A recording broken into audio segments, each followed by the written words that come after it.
Esselamu Aleyküm izleyiciler. Selamu Aleyküm Aydın, hoş geldin.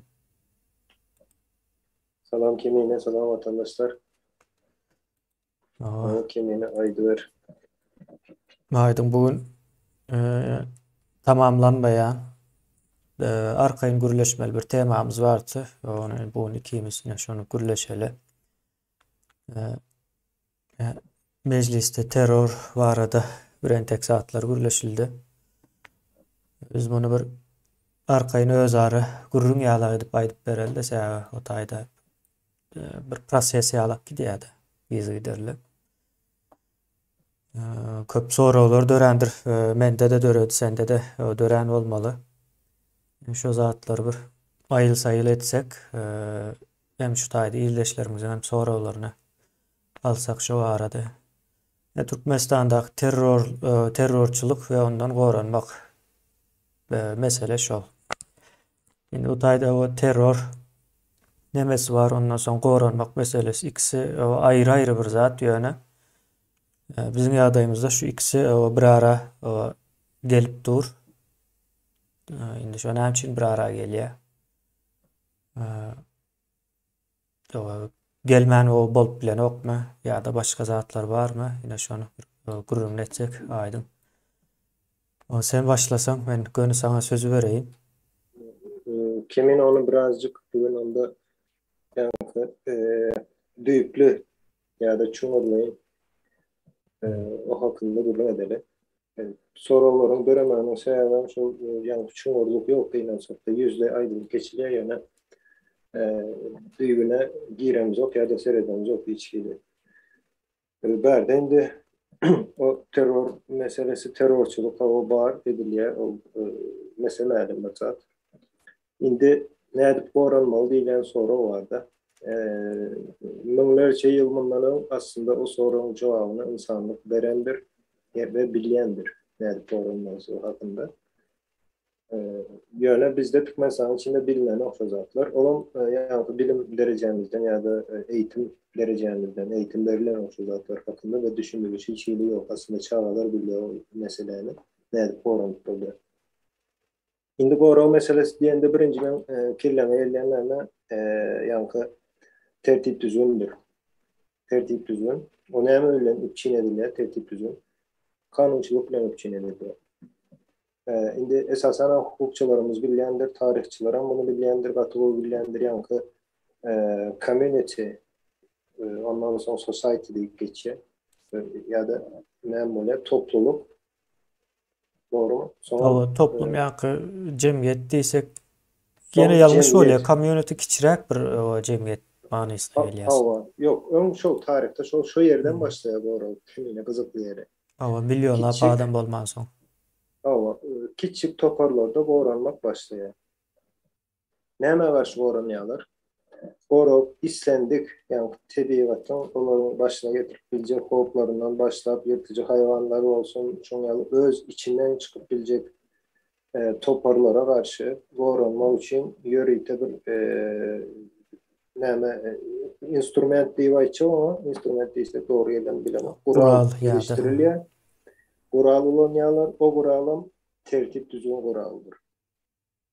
Tertip düzgün näme bilen üçin edilýär? Kanun bilen üçin edilýär. Kanun ýok diýmek sen gural ýok diýmek. Ne bir tarapda.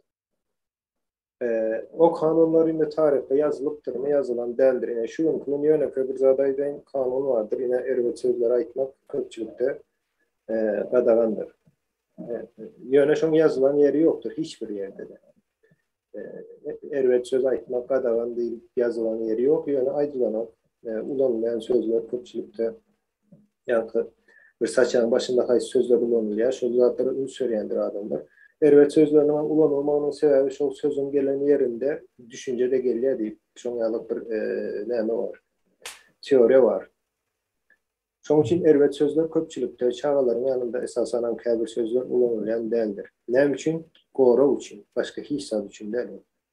Çağany goramak üçin, köpçüligi goramak üçin jemgyýeti we şo guruluşy, ýa-ni toplumyň guruluşyny goramak üçin näşe ýalyk kanunlar bardyr we işleýändir. Indi Türkmenistanyň içinde şo kanunlar ýok. kanun sen hopsuzluğun üpçi neden ok ya da yok düğünden yok işten ok işsat yok demek ne böyle hopsuzluktan korunmak için yankı cevapkerçilik kişilerin başına düşen bir zat olur yani. Ben şunu alarak görüyorum. Ya da korunmak meselesinde. Şimdi eğer Türkmenistan'da da şu mümkün yankı bar zatlar olur. Kendine tebiği bolmalı zat. Öz özünden döreyen zat tertip düzgündür. Tertip düzgünleri neyle amala aşırmalı. Yine yöne bir zat aydalı sen öz korunmak için etmek için komşuların arasında, dostların arasında, kardeşlerin arasında bir tertip düzgün. Neyle tertip düzgün? Aydalı haysam olsa birinin başına bir iş gelende şuna bilelikte şu problemini çözmek için ya da şu yani kıyınçılığa karşı görüşmek için bilelikte hareket etmek. İn ansadı, in yöneke yol. Biz onlukların sistemasının onluklarını hem için gerek, onlukların esasına gelen işi şu doğru, birbirini korumak, başka hissat ol. Yine kabir karıştırılan meseleler var da yankı vatan, devlet, hükümet, neşodatlar karıştırılıyor. Ben yine yöneke bir zadaydayım. Devlet, yine her bir adam devlettir. Şu adamlar olman, çolan goro olman, çolar goro yaşaman, devlet goro olup bilmeye hiç kaçan mümkün değil. Yani ona ne mi değil ya, tümden tamamı ya da tersine mi değil ya. Yani Yani bu kuruluşta esasen hem şu yankı kişilerdir. Misal için devlet vardır. Devleti güçlendirmek için ülkemine yönetebilecek doğru onu olsun istendik bir zaman. Devleti güçlendirecek olsan maşkalıları güçlendiriyorsun. Hocalıkları değil, maşkalıları güçlendiriyorsun. Maşkalı enstitüsünü güçlendiriyorsun. Ondan sonra sol devleti güçlü olup bilendir. Başka hili mümkün değil. Başka hili sen koşunun güçlendir, iktisadiyetini güçlendir, yöne maşkalı enstitüsünü sürmesen, hatta hocalıkları güçlendirip bilersin, yöne maşkalı enstitüsünü gözden çıkaran adayında o uzun vaat sürüp yani devam edip bilecek bir sistemi ya da mekanizmde. Şimdi o teröristlerden korkmak yani korunmak meselesinde şimdi olan korkusundan neyle korunarsın? Birinci nokta şu maşkalıdan başlarsın. Öz maşkalarından. Çağan olup bilir. En atan olup bilir. Doğanın olup bilir. Yakın kardeşsin. Beylikler. Neşoların koruyla başlarsın. Yani koru neyle olmalı? Yine kızıklığı yerken yine koru sözüyle yaran sözü bilelikte geliyor da yani mende şu koru sözü gönlümel kanun sözüyle bilelikte geliyor. O sebebi koru ile kanun ikisi ayrılmaz bir zattır. Kanunu durmanın esas sebebi korumak sebebi korumak için bilelikte yaşamak mecburiyeti var adam zaten ya da insanın. Bilelikte yaşadığın kanun problemalar çıkıyor. Son çözmek için kanun demeli ya da. Elbette. Yine çok kanundur. Yani hopsuzluk kanundur aslında. Yani kanun yok bizde. Yine soruların döreyen yere yine şu taydık yine. Ben düşündürüp bilenlerin bunu dediğin karıştıran olup bilen vatandaşlar Türkmençe'de aydık vermekle başka dillerde çeşmelerden bu zatları öğrenen. Şunun için Türkmençe'sinde belki birazcık düşüncenin ütkanının olmadan mümkün. Yani şuna değil. Aydın hava bizim Türkmençe düşündüren avalyası yani yerine varyan değildirse yani köp söz ulanıp bolanok ya da ulanıp bolup bolmayandığına bilip bolanokta bir nuskası yok bu arada. Şunu ya da yönü bolluğundan düşünüplü olmalı. O yankı kanunun yine kanun çok yani iki adam bolsa ortaya çıkıyor da o sen şu Robinson Crusoe'un demesini bir tazeden misal versen bir yıl ön bundan aydıptın da belki hayattan çıkandır. Şu ne için çıkıyor yine. Bir hak geçmesin deyip özler bir hak koyuyor ondan sonra o öz haklarını koruyor da. Yani kanun hakları korumak için her türlü yani koru meselesinde koyu işliyor şu mekanizmlemesi. Umuman.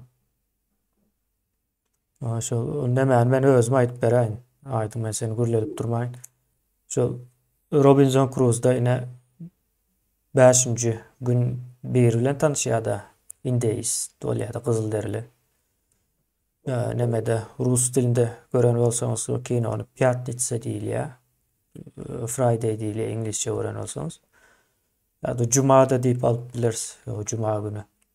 Yöne kemine ben o Friday adam adı deyip şimdi bu Friday yanlış düşünen olup biler mi? Yöne o ilk adam period edilen o.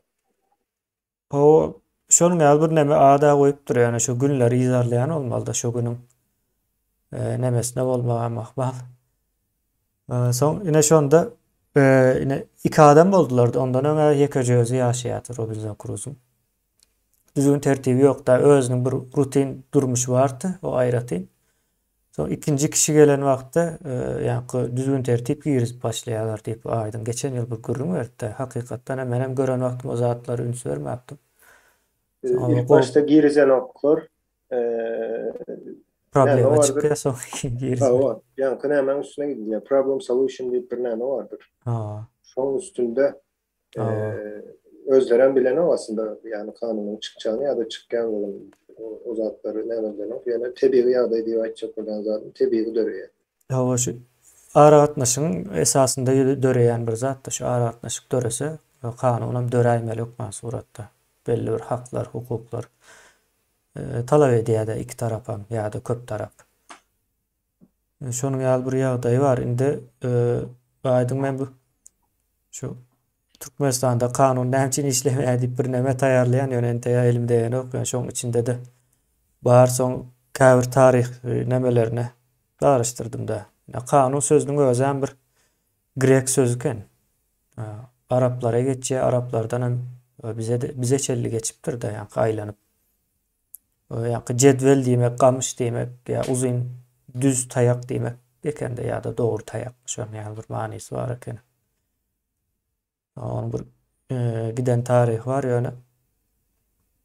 Şu kanun köne bir zat. Köne we üstünde oturup pikir edilen, işlenen bir zat. Ýöne 21-nji asyrda Türkmenistanda kanunyň işlemen o terrorlaryň döremegi diýeline bu nähil gelip bilýär. Birinji terrorlar bu döredi, soň kanun bozuldy ýa-da kanun işlemen şolar döredimi? Diýilen soralar sorap bileriz biz bu taýda. Ýene goranjak bolsaň o ýanky näme dogry bilmeli de näde bozulandygyna. Goranmaň her türlü ýolu bolar. Ýani oň dowamlygy gelmeli. Goranjak bolsaň soň ýene-de o näme üçin bozuldy, günä kimde? Da ýene-de gaýtalanyp bilinirmi? Gaýtalasa kim gaýtalar? Kimler näme ruhsat berýär bu zadan gaýtalanmagyna? Şonu çözmän sen o gaýtalanmajagyna garanti bilen o. Yani birinci kanunu işlemedi ya da terör berip şonu ýok etdi diýen soraw bar. On jogabam kimine ben Joalan bilýäs diýsen bolýar onu haýsy ýaly dörendigine. Yani Türkmenistan şertlerinde kanun yoktur. Şoň üçin yani terör berýär istisna. Evet. Adamlaryň gorawy ýok, hiç kim gorawy ýok. Gorawy ýok bolsa näme bolýar? Gorkuzyp bilýär adam seni. Halkdan hem garşylyk gelmän soň ona mı aýtmaly? Yo şu halk kanun diýmek kanun aslında kitapda däl, kanun her bir halkyň dünýä garaýşynda bolmaly. Soň ýazylýar olar kitaba.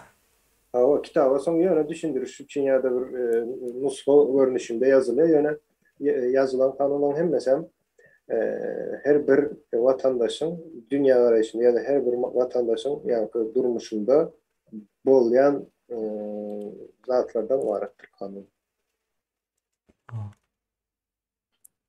O ine ýöne köp zat bar. Sen biriniň ýanyna giden wagtyň salam berýänsiň.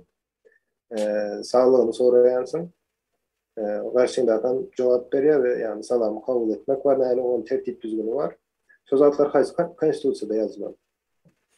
Ýazylan ýeri ýokdur. Ýöne işleýändir. Ýyllar boýunça işläp gelýändir. Ýöne şol o mysal berýän bir näme bolsun. Görkezmesi papiýalyk. Ýöne şol bir kanundur. Şonu yerine getirmedik ýagdaýynda seni kim terbiýeleýär? Şu adamlar terbiýeleýär. Yani prokuror terbiyelemek ya da ceza kanunları ya da ceza veren bir mekanizm sen terbiyelemek. O mekanizm işleye yöne aydan öz doğanın, öz kardeşin sana deyip bile giden vaktin yine ula adama şunyalı salam verile, kiçiyle şunyalı soruşsun ya deyip çoğu ayıp gelmeni.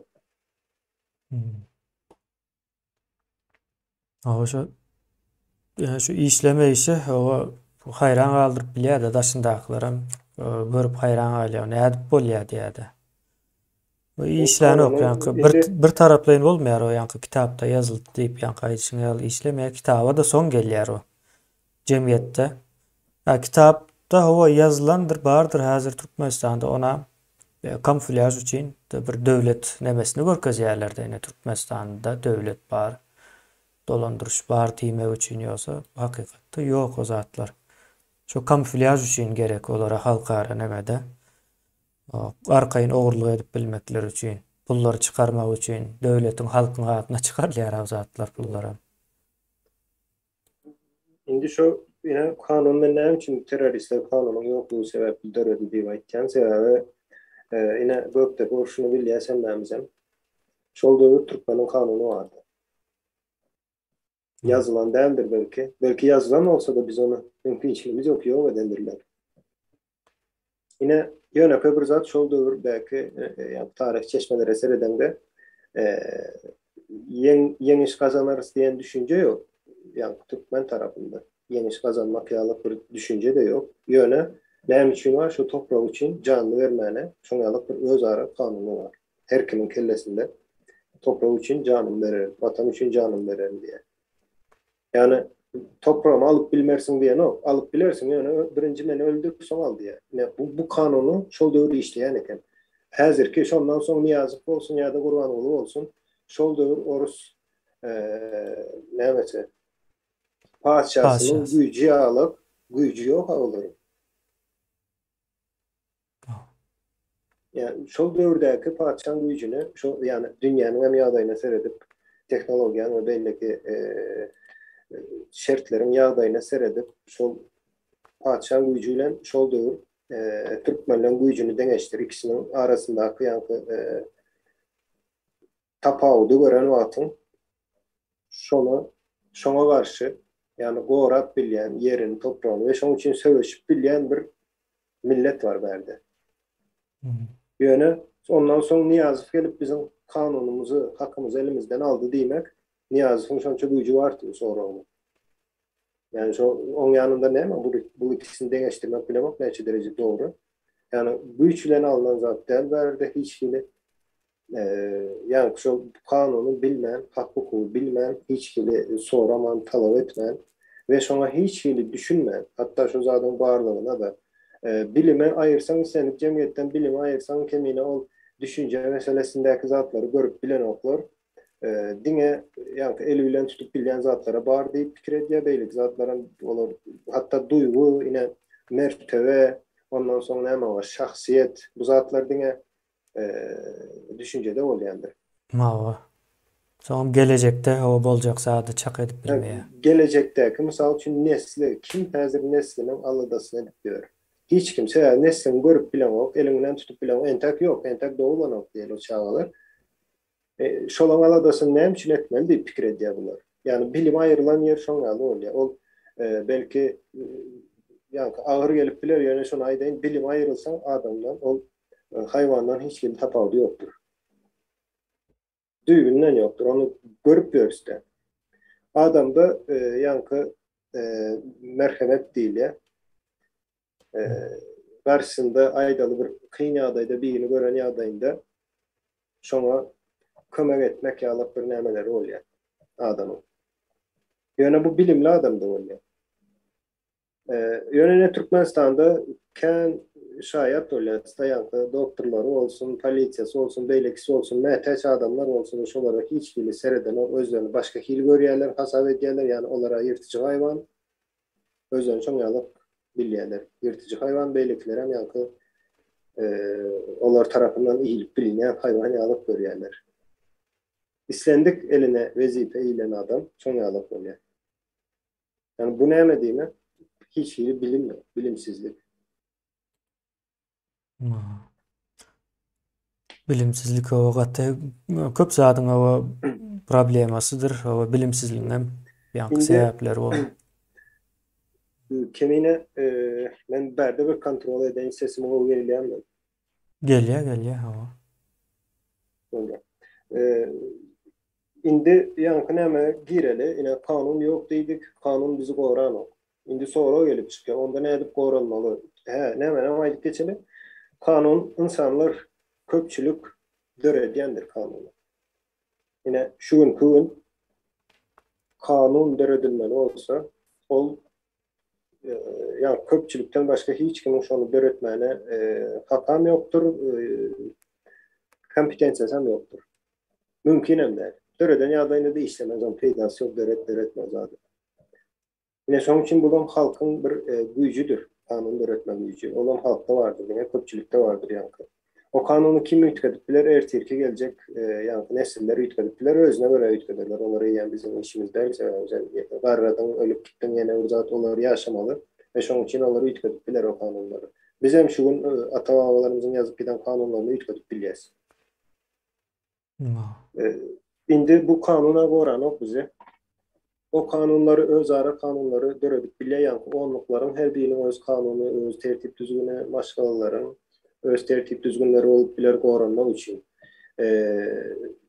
Näli goranyp bilerler? Bire kömek meselesini gatyp bir zatdyr.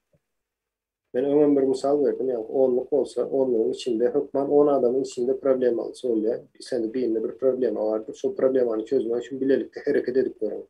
Has, tiz ve has ansat çözersiniz. Ondan soň ýene bir goranmak meselesi bardyr, ine olam howpsuzlukda gora, howpsuzluk ikisi näme sözler diýip bilýär. Sinonim. Indi ýönekä bir zat informasiýadyr. Özüň goramak üçin informasiýadyr. Ine aýdaly sana biri bir basyş edýän bolsa, şonu sen ýekeje özüň bilýän bolsaň, ol hiç hili goranyp bilemok. Ýöne sana basyş edilende şonu ýumadan bilýän bolsa, o basyş edýäniň güýji şonça aşağı düşýändir. Ol ýöne ýerden informasiýa, kameraň edýän işi informasiýany ýa-ni saklap berýär sana. Kamera. Banklarda, ýa-ni bankamatiklarda, magazinlerde, ýenelerde kamera goýulýar. O zatlar gora üçindir şol magazinler. Ol kino çeken olar. Ya da kino üçin däl, ya da eýesi oturup seretsin, oň ýaly zat üçin däl, gora üçin. Şol kamera bolan üçin istendik bir ýagdaý dören wagty şo ýerde problema dören wagty, ýa owurlyk diýdi, beýlek zatlar bolan wagty. Şo ýeriň eýesi ya da şo guruluş kameradaky informasiýa bilen özüne gorap bilýär. Ine Türkmenistanda näme üçin kamera çekmek gadagan? Ýa-da çekdirmejek bolýarlar. Gadagan däl aslında. Ama gadagan o. Kemine yazgyny däl diýip biz näme gadagan. Göne ine şu wagtdaky terroristler şonu gadagan edipdirler we hiç kime ruhsat berenoklar. Hatta surata düşürsem şol gadagan. Görýäňizmi? Sebebi bilip edýämi bilenok, men bu ýöne informasiýa, ýa-ni kamera çekip uğratmak ýa-da ýazyp nerede näme ýa-ni suwutnamalyň barlygyny yazga geçirip bolýar, yazga esasında ýene şaýatlar nerede var?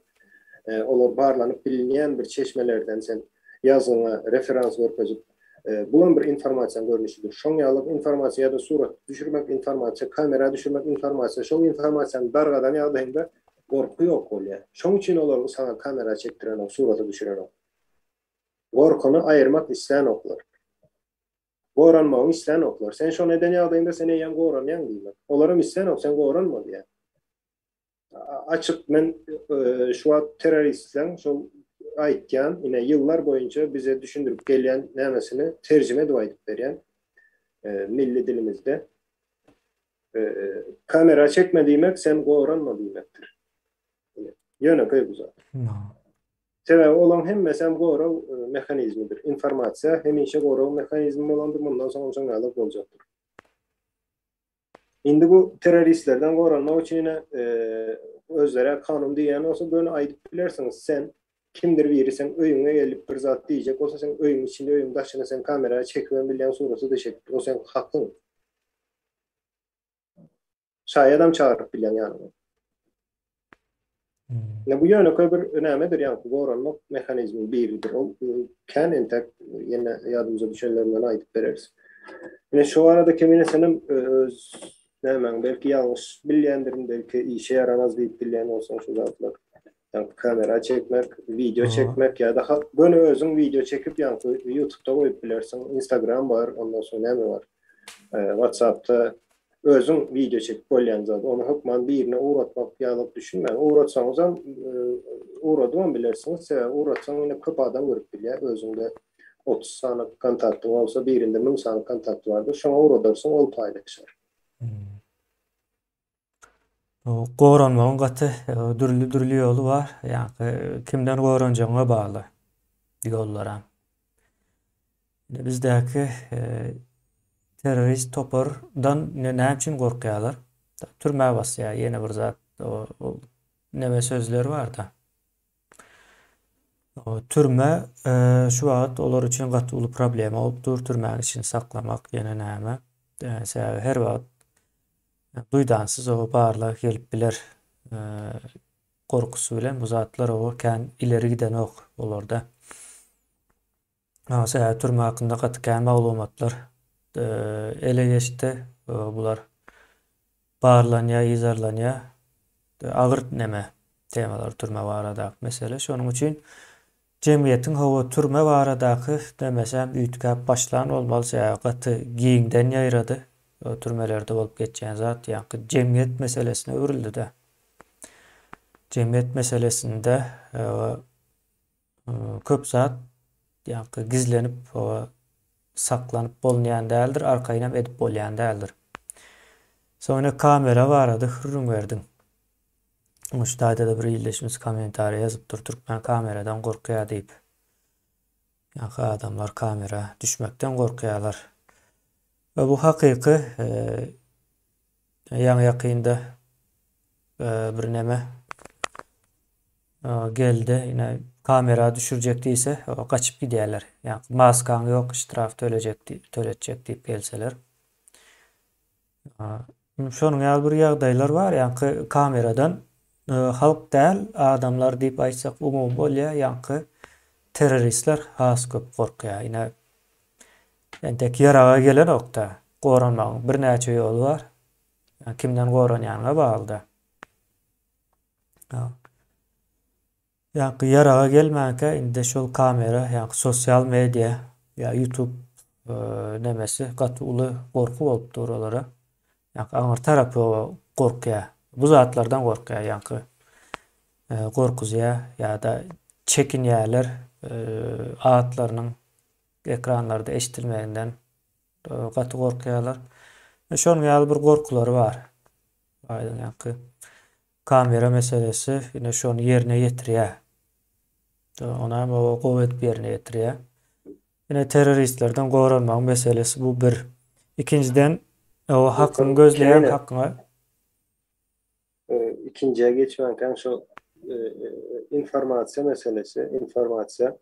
Ne üçün men onu yine birinci azak geçen hemen oldu. İnformasiya sebebi Türkmenistan'ın sisteması, şu hükümet sisteması, şu sırrın sistemasına edilşon yalıp bir sistema menzeş, şu adam devam ediyor. Bu sistemanı yine bize batı olup tanıyaz da.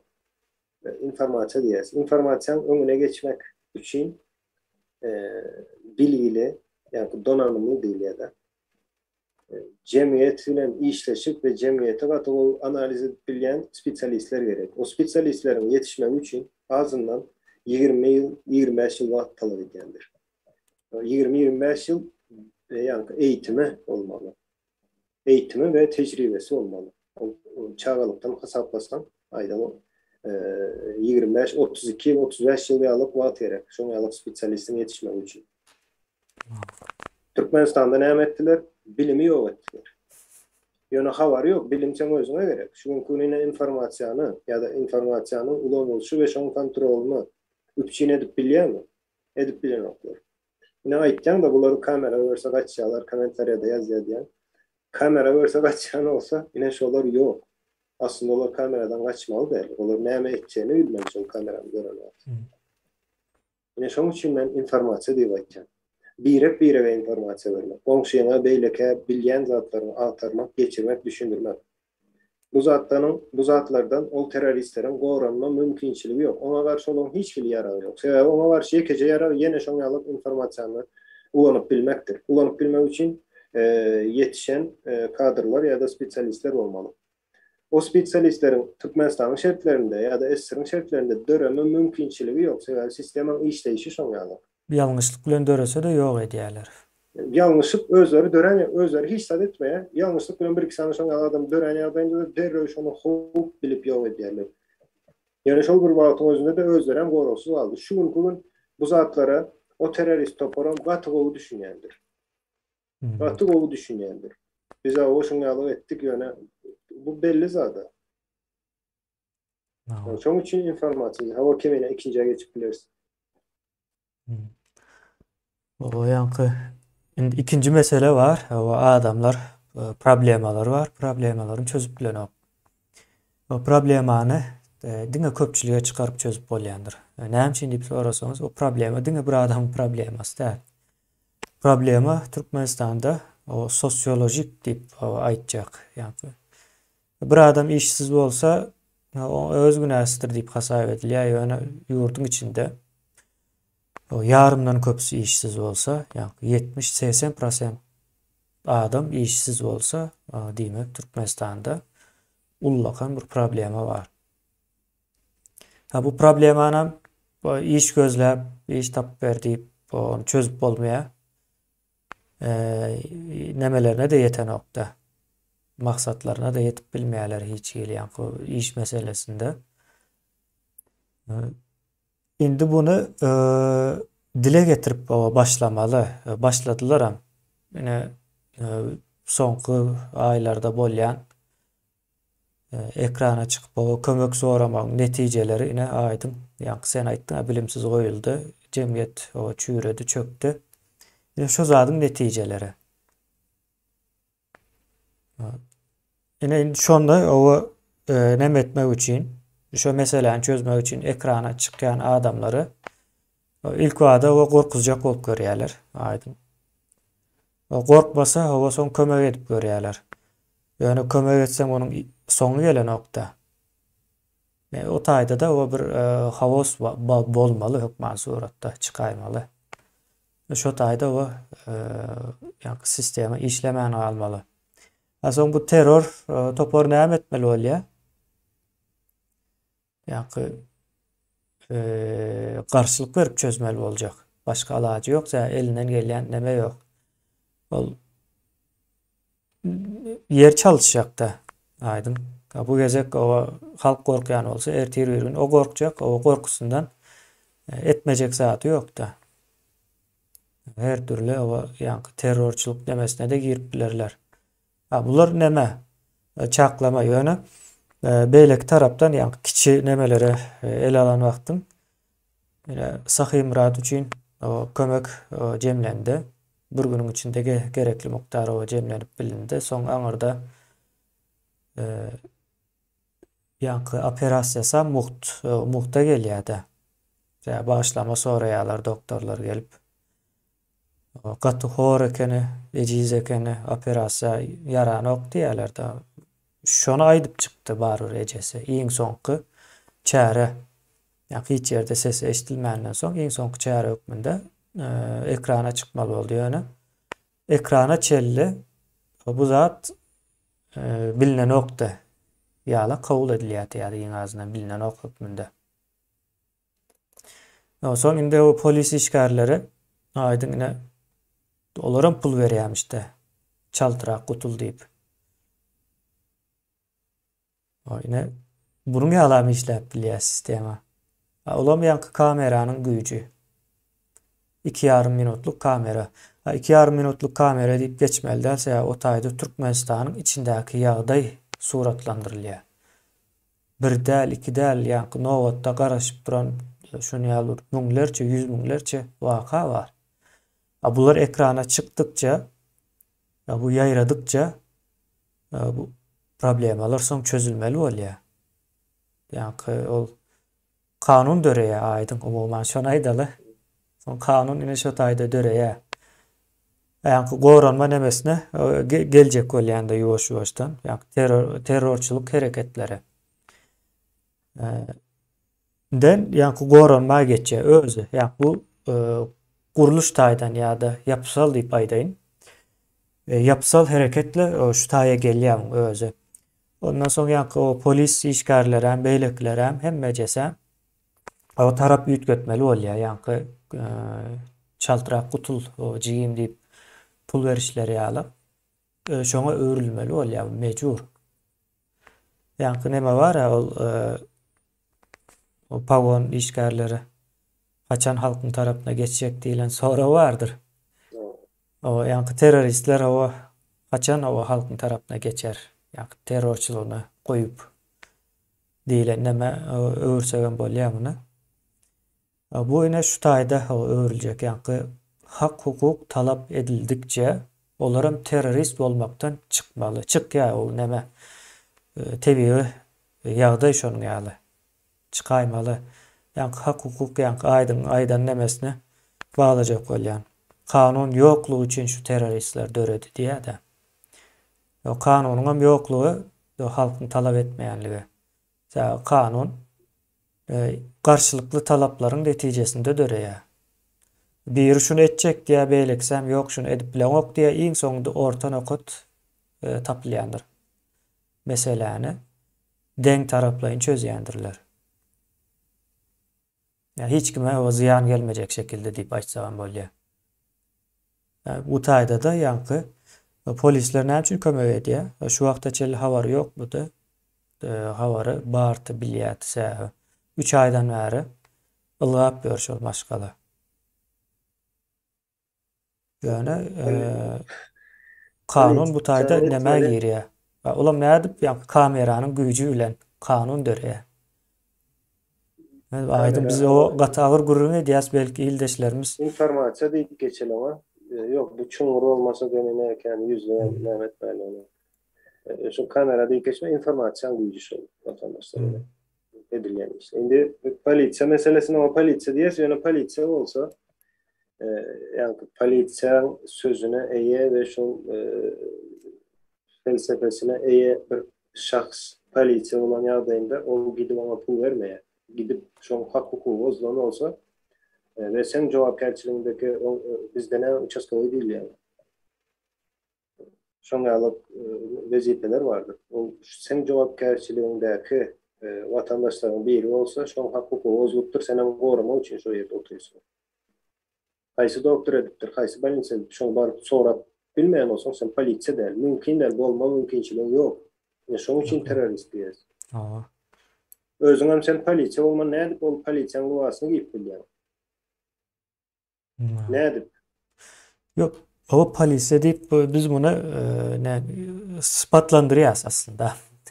Ýa-ni şol gezip gören adama bir sıfat bermeli-de. Sıfatlandyrýas. Gaty erwet zat kemine polisiýanyň mertebesi bardyr, bir awraý bardyr, özüni alyp barışı bardyr. Ýa-ni şol lubasy giyen adam eýen beýleki vatandaşlardan özüni alyp barışan mütleşik bolmalydyr we şo lubasa hormat şondan gelýär-de. Ýöne gynansak da bizde geçen videolarda da men gaty gynanýan görüp, ýa-ni polisiýa lubasynda biri elinde ýa-ni näme bar? Alkol var. Tatavazada olan var ýa-ni. Haýsy ýa-ni o. Soň işden aýryldyýdyňyz biriniň aýalynyň ýanyna baryp şoň ýaly wakalaryň bolmagy we polisiýa lubasynda ol gaterwet zat. Mümkin de, ýani ahlakly bolan bir jemgyýetde şoň ýaly näme döremek mümkin de. O adam näme bolup biler? Erwet adam, näme adam diýerler, o näli bolanda da polisiýa lubasyna gelýän soň ýa-ni özüni alyp baryp bilmeýän bolsa ikinji güne ýen giýmegen hakly ýokdur. Şonu tespit etmelidir we ýok etmelidir şol adam şu polisiýa strukturasynda. Ýöne bizde gynansak da ýene hak hukuk oramaly adam, polisiýa sözüne şol lubasy gelýänden soň şol eýe bolmaly adamlar gynansak da halky gorkuzyp ýörler. Şoň ýaly adama polisiýa diýip bilermi? Ertirki gün näme boljak bu polisiýa ýa-da institutynyň mertebesi näme boljak? O O polis, o yankı halka iň ýakyn döwletiň guramasy bolmaly meň pikirimçe. elbette. Nä. Şo bolmaly ýöne bizde yankı döwlet guruluşy şol bir protokol bar da. Protokol diýip aýdýas aňsat bolsun diýip düşünmöm. Bu protokola hyzmat edilýär sebäbi halk gorku astynda saklanmaly we şu polis diýilenlere ýa-ni terrorçuluk ýolu bilen gazanjyny şu halky gorkuzyp alýarlar da. Ýa-ni uçaskowy bolsun, ýene näme bolsun, ýa ýöneköy ýerde ine toý 11-de ýapylmaly diýip gelýär, o pulny berse 12-ä çelli gidýär toý mysal üçin. Terrorçuluk ýa-ni gitmeýän olsa şo gitmeli däl aslında. Bar olsa şo kanun işlemeli däl. Ýa onuň ýaly. Ýa-da kanun boýunça şo 12-ä getirilmeli. Halk o talap edýän olsa da mysal üçin. Bir ýöneköýjek bir uçaskowy ýa bu owanyň içinde. Käbir owalarda o urýarlar toý yapmak üçin gelse. O aýry mesele. Olara ine şonuň ýaly edip o 12-ä getirýärler. Yani kanun o şekilde de işlep bilýär.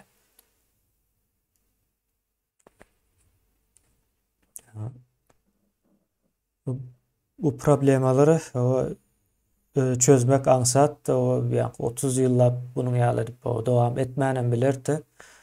Yani senin aýdan o bilimsiz goýulmagy bar halkyň. Yani şo gaty uly ziýany bar jemgyýet üçin. Yani köplük şu bilimsizliğinden bilen ok da aydın. Hemme zady bilýän, düşünýän ýaly neme bar? Ýagdaý bar köpçülükde. O tebii bir zat. Bir adama eğer hiç zat öğretilmese ya da şu eğitim görmedik bir adam hemme zady bilýändigini bilýär. Yani Türkmenistan içinde prezident olacağı adam gaty kendir. Mene özüm şahsen aýdan 7-8 ýaşyma çenli prezident bolsam diýip bolarym diýip şoň üçin ok haýatym ýöne soň 10 ýaşymda aýtdym aýdy prezident bolmak. Näde prezident bolup bilerim diýen. Sebäbi ýani o kanun belli, öğrenenim belli. Men aýtjanym prezident bolmak üçin o wezipe barmak üçin belki 150 ýyl okap, 150 ýyl öwrenip soň belki arzu edip bilersiň.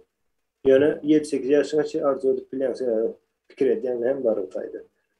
Ine Türkmenistan şu gününe inansakda 50 ýaşda da prezident boljak bar, 40 ýaşda prezident boljak diýe. Ýöne Türkmenistanyň şu günkü sistemasynda şo taýp bar prezident bolmak gaty agyr bir we kyn meseledir. Ýani hakyky prezident bolmak ol yalandan prezident adyny götermek aňsat zat ýöne. Prezident sözüne eýe bolmak we şo wezipeni ýerine ýetirmek bol gaty näme kyn mesele Türkmenistan ýaly. Yo prezident meselesi hem o gaty bir aýratyn bir ýagdaý. Bilimsizlikten gelýär. Bilimli ýerde, bilim bolan ýerinde ine men Türkiýeden mysal beren biri ýanky köpçülük 10 kişinin arasında okuw tarypdyr. Okuw diýende orta okuw tarýar. Awa näme etjek, näme boljak diýip soraýarlar, olam polisiýa boljak diýdi. On beýlekiler başlaýar. Onuň polisiýa boljak diýip, polisiýa sen bu adam bolup bilersiň diýe, näme üçin diýe bir bilim adam boljak diýe da bir iş adam boljak diýip aýdan. Polisiýa nerden çykdyň üçin arzu etmek gerek däl diýe. Yani ine Türkiýede edilýän gurulmalar. Ýöne Türkmenistanda polisiýa boljak diýse, bu zat ýene diýip başlaýarlar da. Bu bir iş ýalyp görýärler. Ýa-da ulakan bir wezipe ýalyp görýärler. Yani daşary ýurtlardan ýalyp däl, daşary ýurtlarda iň näme, ýani garanti ýani döwlet işidir. O garanti o döwlet iş hökmünde görülýär, hem aýly köp diýip ýöne ösen ýurtlarda molim aýlandan pes alýarlar da. Germaniýada pes alýarlar. Molimler has o ýokary alýar. Molimden kimine işem kyndyr. Gaty kyn iş. Kyn o polis bolmak üçin üýtgeçik bir zat okamagyna gerek ýok. Yani 3 aýlyk bir yani bilim bardyr polisiň. Onu 1-2 ýyl, 3 ýyla belki çekýändirler ýöne. 3 aýlykdyr. 3 aýda okap o polisiň nemesine bürönüp bolýar da kellesine. Onu ken uzağa gitmeli o näme temada da geçeriz. Yani Türkmenistan'da ve dünyadaki kärlerle. O kärler probleması o. Yani O 3-4 o saan kär var belirleyecek. Türkmenistan'da. Başka zaten yok barlar. Son hazır aydın bir zat o aytjaktım. Aklıma gelse hazır aytjak bolayın onu. Yine şu Türkmenistan'da yankı neme üyütgemeli. Üyütgemese barır yankı merkezde Aşgabat'ta oturanlar var yankı baş teröristler. Şolar ansatlık bilen yankı berip gitmeye yöne gerek olsa kanlı almana da tayar olmalı da. O kanlı alınacak vakti şu köpçülük vardır. Şolara hizmet edip gören, bilip ya da bilmeyen. Olaram son şoların demesine giriyor. Yine mecliste buların terörist deyip kabul etmeyindeki esas sebep cezalandırmaktır. Şol nemede bolanların eden işlerine bir ceza verilmelidir. Yani birinci ceza vermezden ön edilen günah ya da iş diyeli iş o adı koyulayandır. Şimdi buların eden işi terörizm. Katıken suutnaması var da. Yani o telefonun ver ya da yeni näme o 1 saniye 2 saniye değil. Buların hem mecesi şonun ýaly. 1 saniye olsa 1 saniye nämäni ayırarsın işten o son o razırak bolsam düzeler. Yani buların hep mecesi. Başından başlap. Hemmesi şol işe diye buna da ruhsat verilýär ve bunu sistematik alıp barylýar bu iş. Son bu adamlar ceza alma näme alır? Bu sistema hizmet etmeye devam etse Türkmenistan'ın bellenen vakti var. Yani gelecekten bellenen vakti deyip aydayım ben. Bilýän diýip aýdamok. Şol neme vakti gelende buların hemmesi cezalandırılıp başlayacak. Yani şu adım şu taýda geçse gidiyen bu tarihte gatken geçendir. Her türlü yankı Yugoslavya'nın tarihine de seyredin. Yankı Gürcistan'a seyredin. Türkiye'de de var şoňa benzeşe wakalar. Yankı yanlış ulu möçberde köpçülüklerin edilen yanlışlarda gaty cezalar verilýändir. O yankı bir adamın öz baştak edenneme günahsından az kıyım bolýandyr, agyr bolýar. Bular guramaçylyk edýär. Yani guramaçylykly edilmegi esas bu taýda mesele. Yani terörizmi guramaçylykly alyp barýarlar. Yani merkezdekiler o yani şertlere boyun eğip döwleti tawşyrmasa olaryň gany döküljek ýöne. Şonuň bilen birlikde yani hukukyň işleşi bardy aýdyn. Şu Akbay'da galdyrýança o cezalandyrmaga dowam edýär-de. Puşman olmak, ýene näme, soň o cezany kabul etmek nemesi var. Soňra bunyň beýleki bir ölçegi bar bu işin. Uruş ýagdaýy şu wagt. Türkmenistanda ýumşak görünse de yani gapma garşylykly gelen wagty ganly bir uruş boljak ýagdaýa geldi şu wagt. Yolların açılmayanlığı hem şu taýdan gelýär-de aýdyn. Yollar barada başrakda bir iýleşmiş sonra ya da.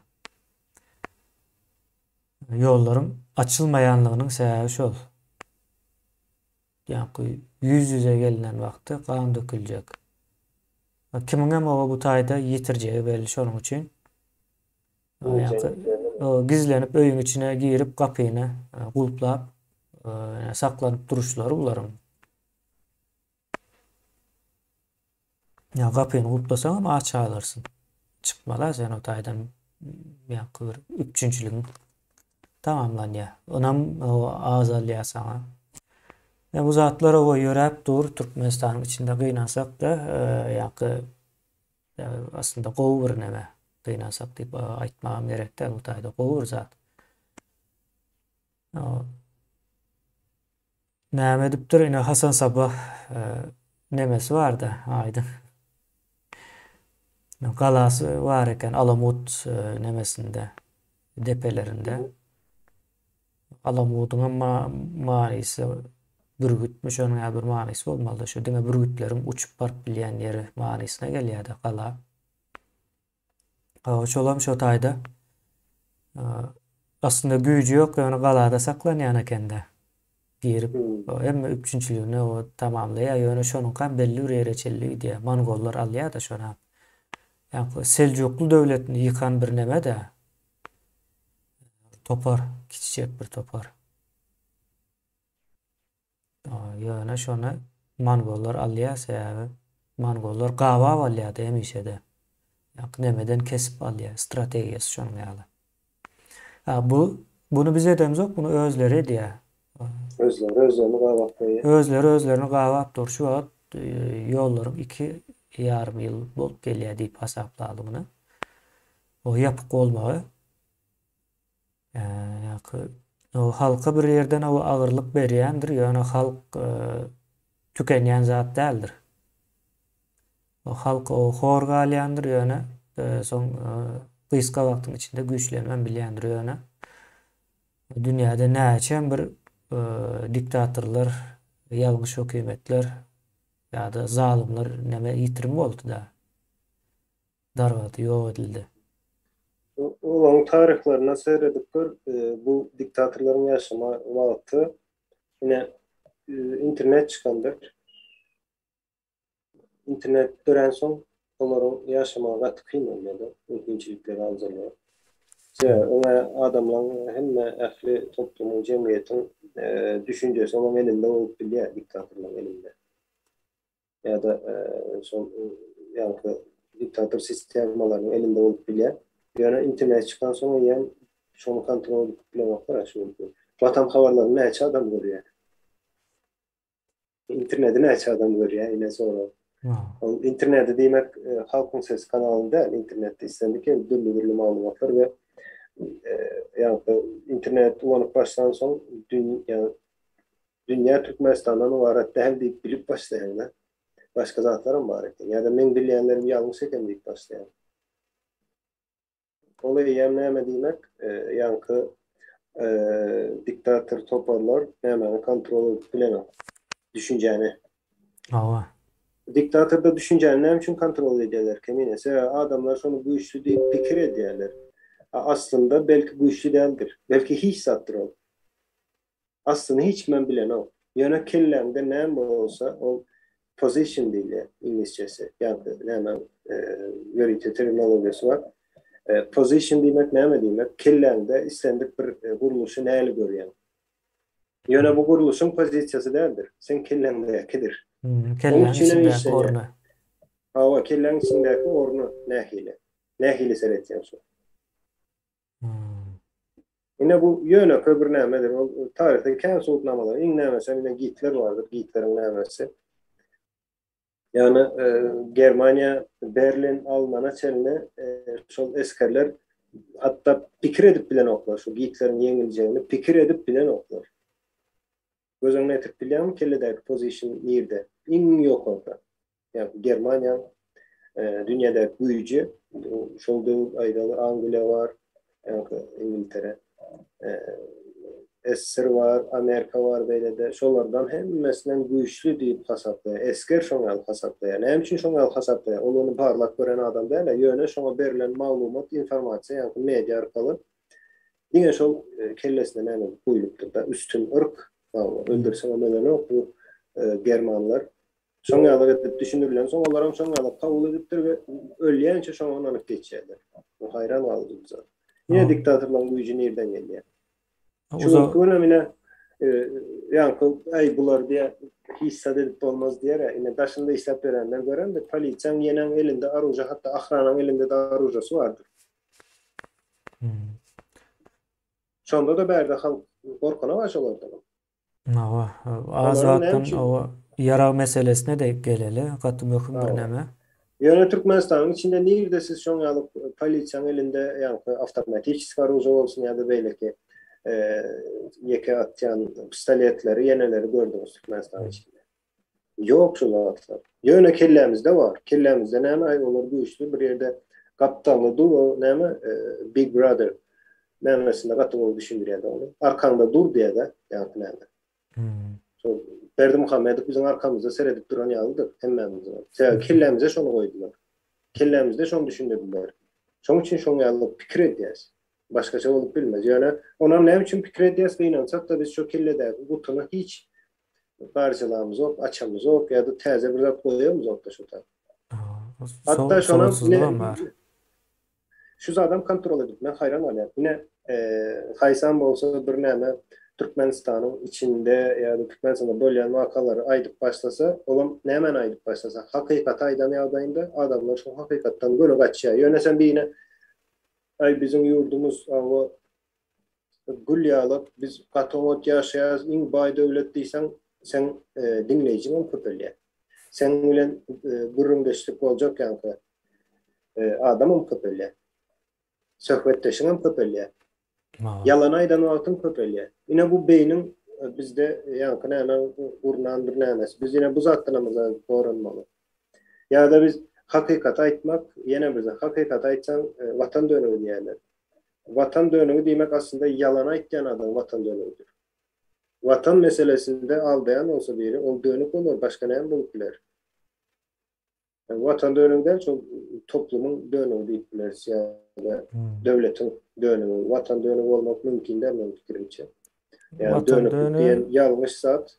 vatandan çıkıp giden adam bolmalymy yani vatan dönüğü boljak bolsa. Diňe şonuň ýaly bir işlik bardy o taýda. Yok sen o baran ýeriň watan bolýar. Baran ýeriň watanyň senin. Onu dön yani. göç diýip at beripdirler o dönüklük diýip Yok. at vermendirler. Watan kemine canlı bir zat der. Näde ona dönük bolup diýen sen. No. O meseleyle şol nämesi vardır. Beýnansak da vatandaşlar şol zat vardır yine düşmanı ya da dönügi diýmek gaty ýalňyş bir zatdır. Eger Türkmenistanyň içinde misal üçin geçen görüp otursa yine ekrana çıkan doktorlar sereden ok. Şonu aýtmak watan dönügi däldir. Ya vatan Yani maskaralamak da değildir kâbirlerin. Maskaralamak däldir, düzeltmekdir. Meselelerini düzeltmek, has gowy ýaşamak şotaýda. O kim haçanma sen aýdaly bardy geldi şol watan dönügi sözü dogry dälmi? Goşa durma içinde şol düşünce, şol garaýyş bilen aýdaýyn. Bir adama şey diýen olsaň, ol adam watan hiç piňine de däldir. Ölýärlermi, galýarlarmy? Diňe özüni bilip ýaşaýan adama diýip bilersiň belki. Olam dogry bir zat däl, ýalňyş zat. Ýene şoňa diýip bilersiň. Piňine de däl, näme bolsa şol bolsun diýip beren adamlar bar. Yani başka beýle adam eger bir zat etjek bolýan olsa onu ýalňyş bir zat edip bilermi? Edip biler. Ýalňyş bir zat ýalňyşsyz hiç zat mümkin däl. Ýalňyş bir zat edip biler. Ýöne ýalňyşyny düzeltip bilýän adamlar yani bara ýok däl, ýalňyşyny düzeltip bolýar. Ýalňyşyny wagtyň jogapkärçiligi alyp bilýän üstüne. Yani ýalňyşyp çok düzeltilýär. Ýöne ýalňyşyň aýdylmalydyr. Ýalňyşyň aýdan diýene watan dönügi diýjek bolsaň, onda sen näde ýalňyşyny düzeltjek bolýar. Ýalňyşyny düzeltmen näde ösüş gazanyp bilýär. Ama bu vatan dönüğü nemesinin gelýän ýerlerine seretmeli. Näme üçin çykypdyr? Kimlerin peýdasyna bolup. Şol tarihte siyasi nämede watan dönügi, halk düşmanı ya da watan düşmanı sözler kimler tarapyndan, haýsy sistemalar tarapyndan we şol sistemalary soň näme boldy, ine şonu bir araşdyryp görüň, aýtjak sözüňizi. Yani kemsitme manysynda däl, watandaşlar bir zat aýdylan özüňiz bir zat diýjek bolsaňyz, şo sözleriň manysyna serediň, birem gelip çykyşyna serediň. Eger iki sözü boşul näme diýler şoň? Yani käbir üç sözden bir mana çıkar ya da iki sözden bir mana. Yani watan dönügi diýmek aslında watan we dönük sözüniň birleşip şu bir ara getiren nämesi var, düşünjesi var. Ne şu zatlar nereden çıktı? Kimler ulanypdyr şo birinji safar? Näme var? O bizde watan sözüňizi ýatdan aýtmaň, ýatlap aýtmaň. Saat men gerek bolsa häzir Arapça bir zatlar diýerim, ýöne meniň manysyny bilemok, hakykatdan bilemok. O ýöne men düşünýänimde belki maňa hiç değişdi düşünjemde ýokdur oň ýaly zat. Ýöne men diýip bilýän. Ýatdan aýdyp bilýän o watandaş. O ýatdan aýtmak sen nämeden o kompýuteram sesini açaň, beýniň bir zat ýatlan zatny aýdyp bilýär. Yani şahs Aa, demek değil. yo Şahsi fikriniz olsun. bizde vatan dönüklüğü demek söz aslında yok olmalı bu. Yani Rus demesinde İkinci Dünya Uruşu'na näme diýerler? Bütün dünya İkinci Dünya Uruşu diýerler. Orslar näme diýer? Ateştin. Великая Отечественная война diye. Tamam. Yani büyük vatançılık Büyük uruşu. vatançılık. Aa, yine vatan sözü. Yani vatanı mukaddesleştiriyorlar. Yoksa Türkmen için ya da Türkiye milletlerin hem meclisem göçüp gören millet de yani Kazağı olsun, o Özbekam, Kırgızam, o Beyleksem hem mesela göçüp gören halk da olur. Bizde vatan düşüncesi düğünden başka bir zat. Bizde yurt düşüncesi var. Yurt. Yani yurt demek o yöremek sözünden geliyor. Bizim yören yerimiz yani yörep bilen yerimiz o bize değiştirilen yani bir düşünce var da bizim atalarımızda. Yani Evet. şunu vatandaştırdılar sonra o yine Orsun nemesinden o gelen zatlar bunlar. Fakat köp nemes var. Bize negatif işleyen tarafları yani Orsun nemesinin. Yani bize ne anırı ne bäretti yani biz şu an yani ne Türkmen ne de Ors o bir dilem bir oturmadık bir yani dine o bir-birilen uruşmak için ulan arayalak o sözlerden ibaret bir dile örülüpdir de yani iki adam bir araya gelip yani gürleşip bolanok da arkayın yani temanı açıp o dost olup bolanok yani güründeşliğin neticesinde aydın bilmedim. Ee, Ben şu O, göz yetirdim Türkmen dili bilen gürleşip dost olup bolanok. Yani işi düşüp dost o oluyorlar Türkmenlerin dost olma demesi. hemen hem berip bolanak. Kemine terbiyeni berip bolanak. İn ağır yeri sol. Türkmen Ha. dilinde. Ve gıynandırıcı yer ol. Sen bilime belki yani dilin yani devlet dili olman belki bilime dikeldip bilersin. Yöne terbiyeni dilin olman dikeldip bolanak terbiye. Yöne bir terbiye vardır. E, Naharimek terbiyesi vardır. Naharimek. Hmm. Nahariyende kim başlaya birincine iştahınız açık olsun. Ondan sonra nahar iyiden aydalı restoranda olsan yani ofiциantlar vardır sana seyretken. Şolara aydılayan sözler vardır. Hmm. Olan sana ait yani Tanrı halkasına aitman nahar başında atı görünüşleri vardır. O nahar pişiren ya da sana tayyarlanan adam onun karşılığında sana cevabı vardır. Ha.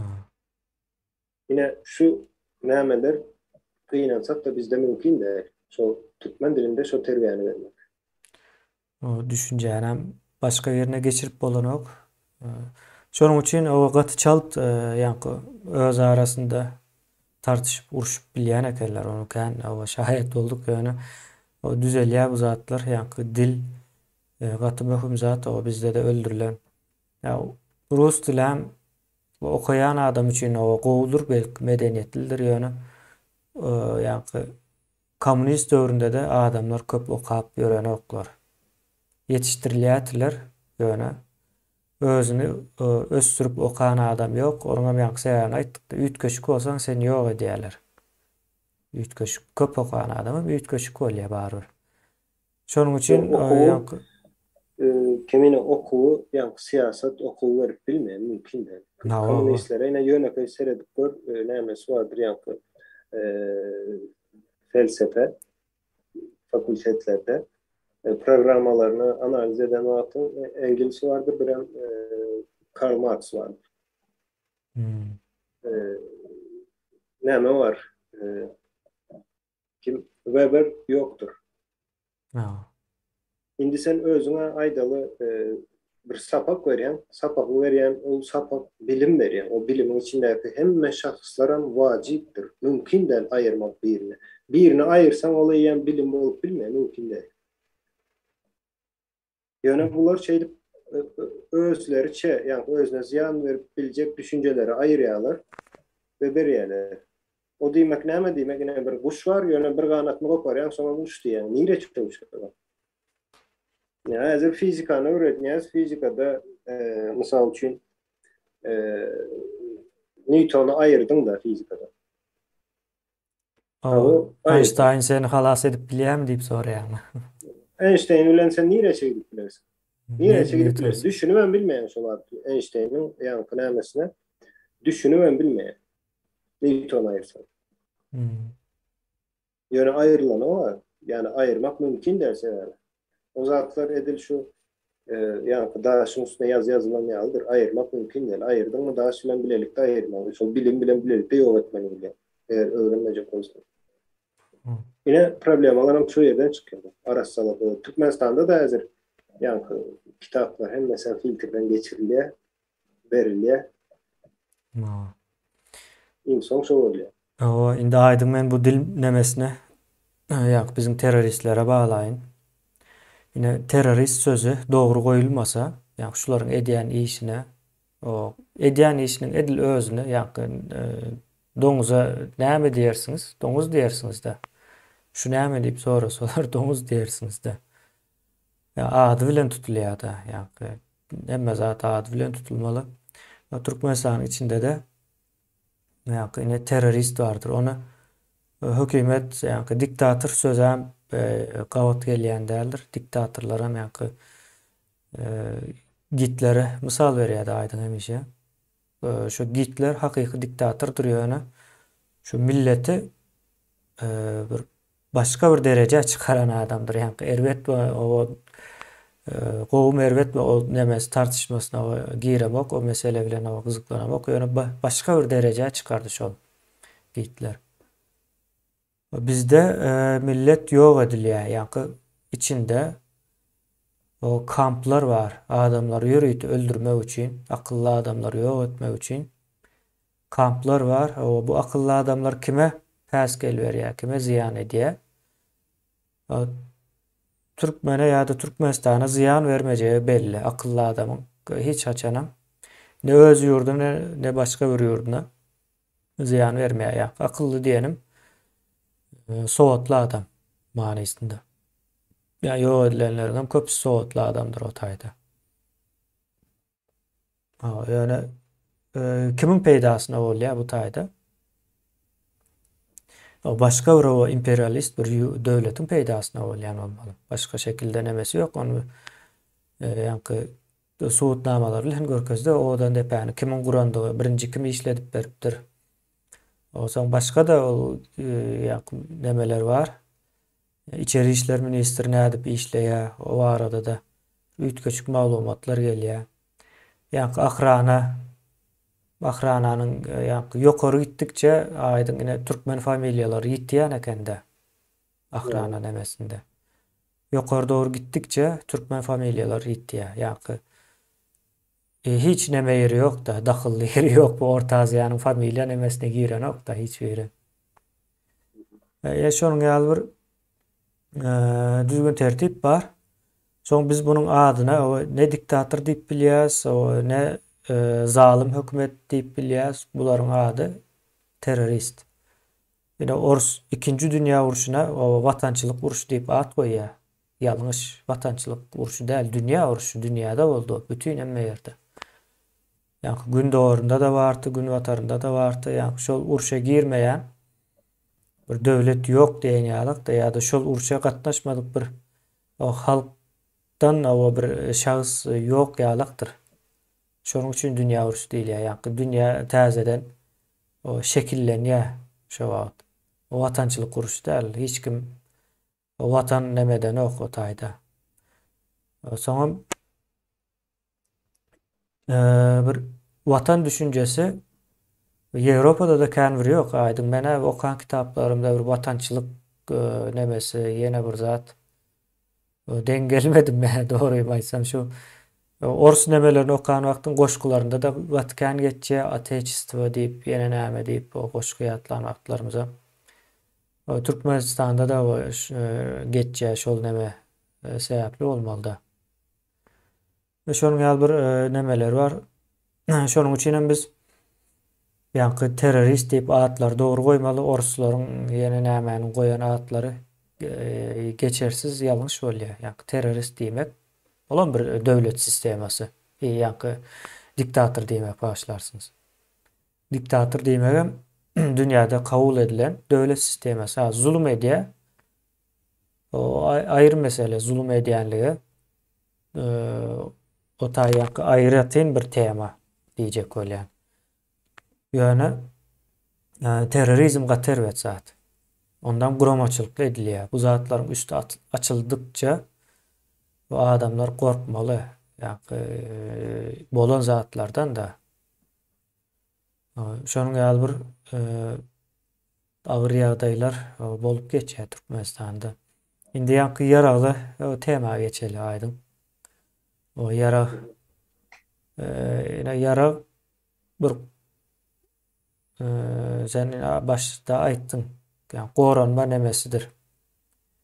Yani adam ya da cemiyet ya kiçicek cemiyetlere o dören vaktinden beri bar olan zat ve hükman suratda bolmalı zat. Häzir eçelli var. Yani demokratiya olduk, o kanun ýöreýär diýip yara aýrylanok da Ýewropada da, Amerikada da veya da beýleki ýurtlarda da aýrylanok. Yara var. Ine näme var?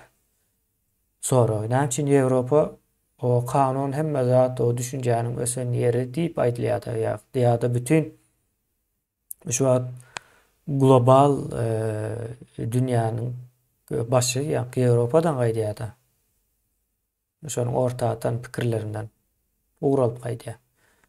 Şo taýlarda bar ýöne Türkmenistanda ýara ýok, Özbegistanda ýara ýok, Kazakstanda ýara ýok. Adamlarda. Ulu bir soru nemesi dälmi senin pikirinçe? Ýok. Ya Kırgızstanda da yok. Yara. Näme üçin yok yine?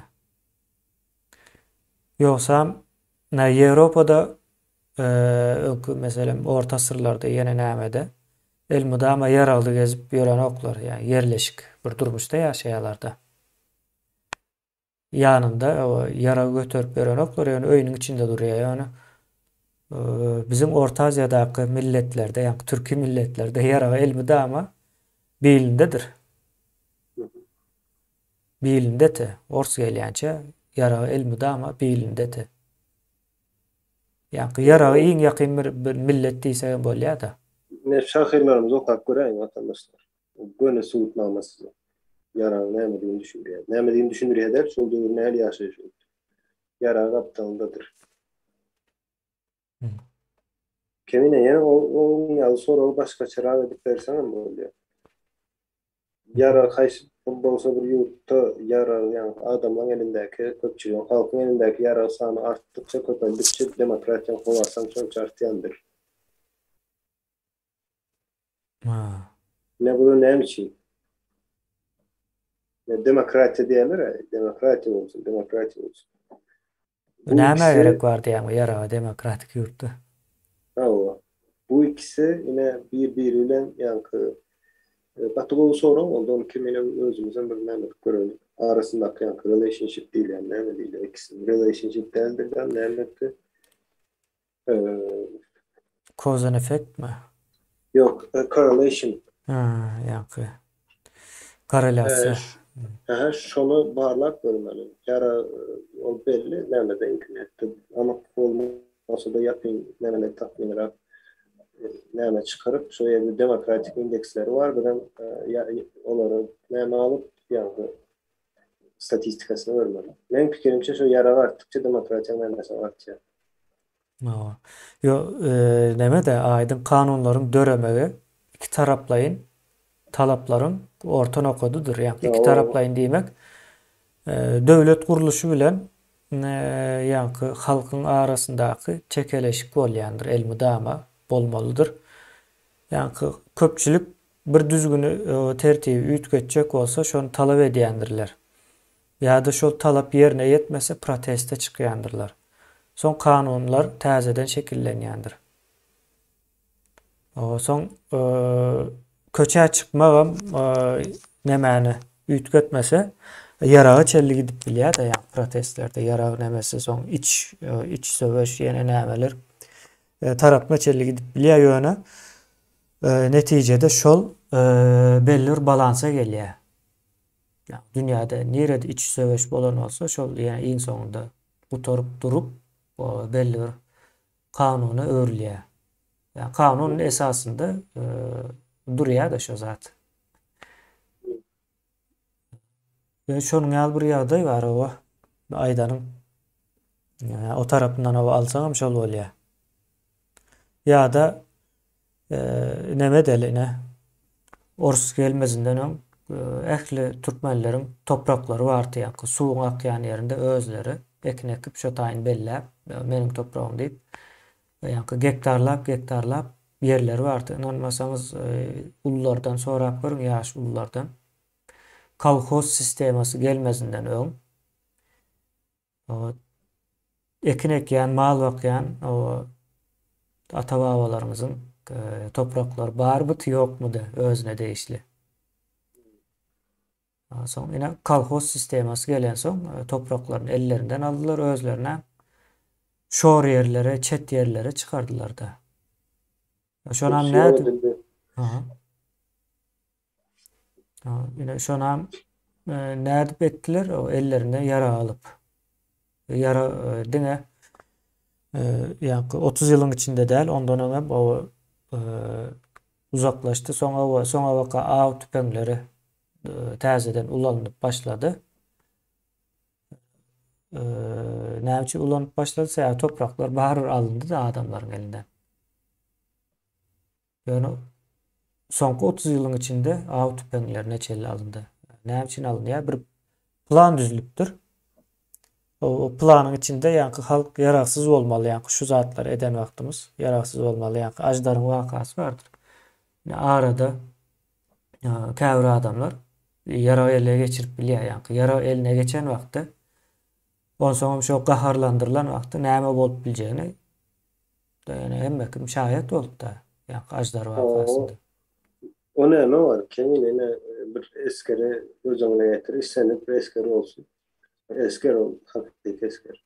Yani canlı ortama bilýän, hiç tereddütsüz değil yani. Yine şu düşüncede bir esker yetiştirilen bir eskerin elinden hemme yararını alsan uruşmaz kaçar, ondan kaçar. Yani batır olaysın. Yani eline yara ver bir 4 sanadan oku bilen öleceğini bilse de uruşur. Etmeli işini edip biler. Hak hukukunu yankı mertebesine doğrap biler.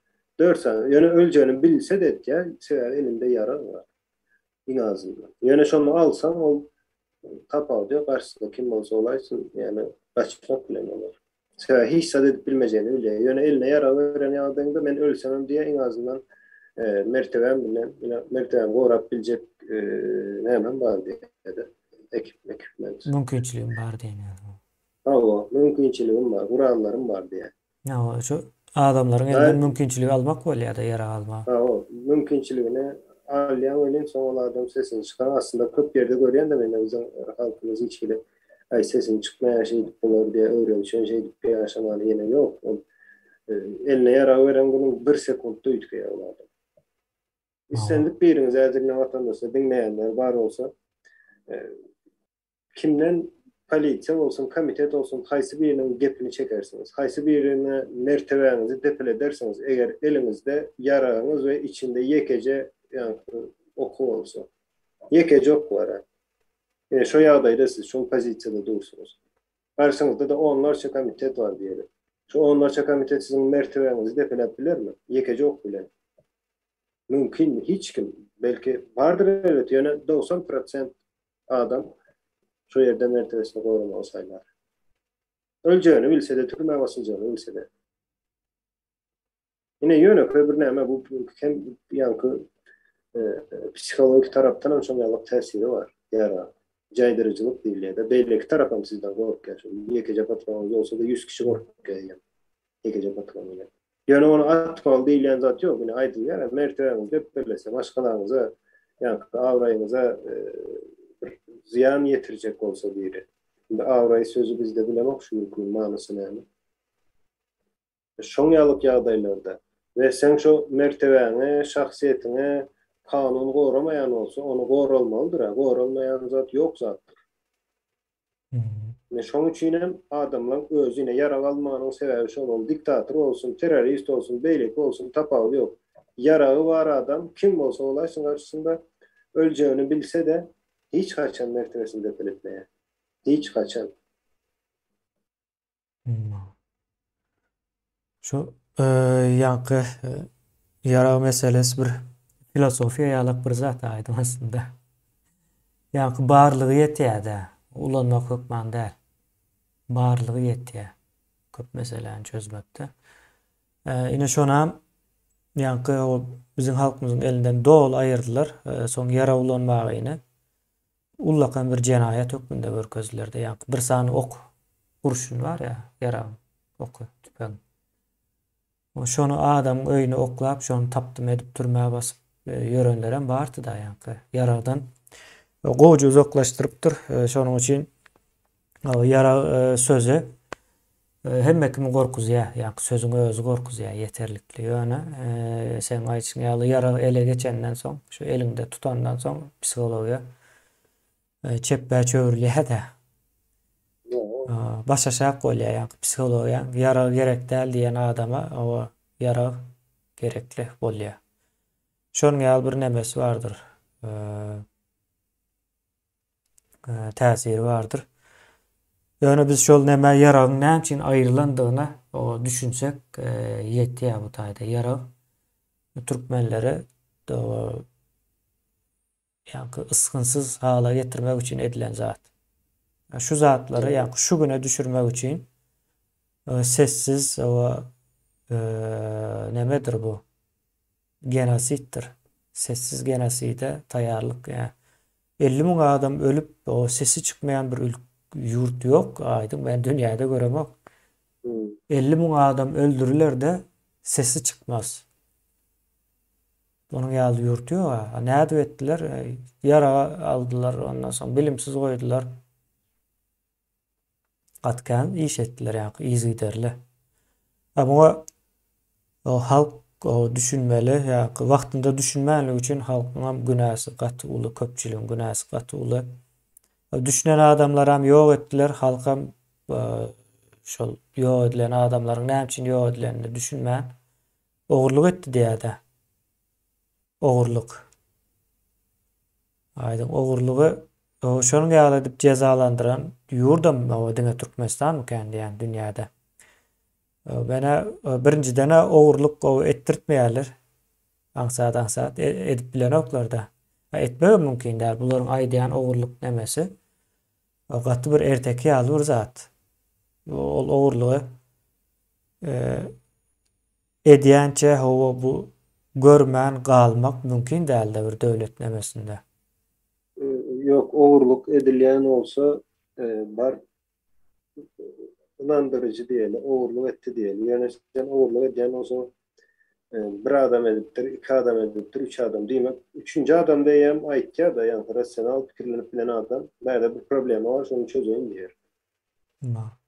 Ýöne gelen oğurlayan olsa sen sisteminde bir problem var. Yo, iki yıl Alman hakim çalışýan, nämemiş oğurla korrupsiýa oğurlap. Onu özleri şu sistemin özü oğurla diýe birini getirýär, olam oğurlap başlaýar. Başka çaresi yok mu kadiyende o adam, o gelen adam. O sistemana da problema oğurluk nämesi olduğu sebebi devletten oğurlaya devletem kim belli de şu an Türkmenistan içinde. Yo devlet o ne belli. Şoň üçin emine oğurladı diýip basyp böyle. İstendik adam şu an Türkmenistan içinde işleyen nämeni öz kanunlar esasında da sereden vaktin yapıyor aynen üstüne oysan hemmesini türme vasıf oluyor. Hemmesini. Sebebi vazifesini yerine getiren adam yok. Hemme oğurluk ediyor. Hemme adam ediyor. Yönelem için şu hemme adamın ediyen oğurluğunun içinin değilin ki oğurlu diye belli ki doğru diye de. Aslında hemmesem şu bir deryanın içinde yüzüyorlar yönü bilmek diye sen diye yani ıslandın diye sen ıslanmak diye de. Yakın. Ya mümkün değil onun yalıksa olma mümkün. Ben ne ayçattım hakemine yankı yara meselesi yine bir zat var yine deptesunlarımızda yarağı yani Türkmen yarağı ölen Türkmen başka kim bulup bilmiyorum mümkün değil tarihi oyuncu sonralıktır. Yarağı vardır, atı vardır. Şimdi şu gün yankı maşının giydi, motorluydu, belki atı gerek yoktur yani. Yarağı ölen at Türkmenin yani şonsuz Türkmen deyip yani Türkmeni suratlandıracak olsan yanında şu vardır. Yani bundan belki 100 yılın bir Türkmenin suratını çizdiysen başka değil. Evet. Komşulardan. Türkmen suratı yanında yarağı vardır, bir de atı vardır. Yani, Köýne yani suratlardan bilýärsiz onu. ya, köyle suratlarda Aýtmandyra da şu ýara bir gyrada oýaly surata düşýäs diýip. ya, mümkün değil. Kemine şonsuz Türkmeni suratlandırmak mümkün değil. O yarağı diyende şu gün o tüpen yine diyeme o kılıçtan başlayadı. Türkmen şonu yalıptı. İndine şu gün hazır vardı geldi biri çıkıp da bizim yine şu deptesyonunda şunu yalıp yanlış, Türkmen'in şu yeri yanlış diye aytsam böyle sana karşı çıkacaktı. Yöne sen elinden yarağını alıptırlar, hiç kim karşı çıkmadı. Soňam näme tarap bar aýdyň? Esası yine Türkmençilikte ya da biz özümüze Türkmen diye buysan, Türkmenliğine buysan yani yine şonu yalıp bir zatlar var. Buysan yani olsa o Türkmençilikten doğuracak olmalı biraz. Yani doğurmalı. Ben fikrimce. Aýdyň ýene näme bardy ine? Ýara elmydama ýanynda göterýärde. Elmydama hüjüm edip bir näme etmek üçin Önünden çıkan. öňünden çykany gylyçdan geçirmek üçin däl ol. Ömründe belki bir gezek, iki gezek oňa hüjüm bolar, şonda goranmak üçin elmydama götermeli bolýar. Belki ömründe bir gezek, iki gezek Belki şonu da ulanmarsın, bir gezegen ulanmarsın. belki o Yani adama ulanmarsın. karşı birinin canını almak için belki şu yarağı bir sefere ulanmarsın. Yöne yanında bolaymaz. Türkmen sen göçüp konup yaşayıp veren bir nemen var. Durmuş tertibin var. Yarağım Türkmen bolaymaz yani. Ve şoň ýalygam gelip dirisine. Tarihten eger biz şu tarihin şoň ýaly kynçylykly ýa-da zam wagtlaryndan, şu filtrinden geçip bilen olsak, ene şu ýaragymyz bilen, mertligimiz bilen, mertebemiz bilen, ene şu zatlaryň gowragy bilen geçendiris. Başka hili mümkin değil geçmek o taýda.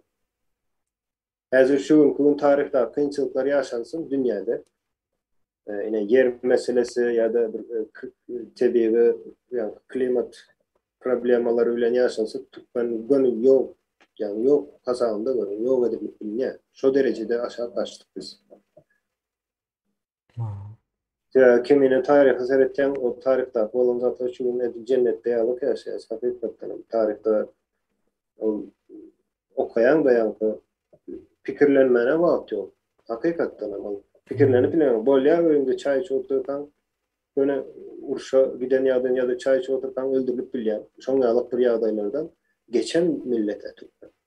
Nädik geçip bilýär? Şu gün ýalyk o gorkkan ama düşünjede gorkýar garşysynda kam öz ýalyk adam onu ütgeşip ýaragan ýok, ýene-se hiç adam ýok. O aýdyň Ya da şey bu soradyň aldırıp bermesen. Gorkup ýaşap bolýar mine ýara bilen şo demet. Gorkup ýaşap bolýarmy? Yok, korkup dine näme olup bilersin? Näme diýýär? Bar olup bilersin. Ýöne ýaşamak başga zada.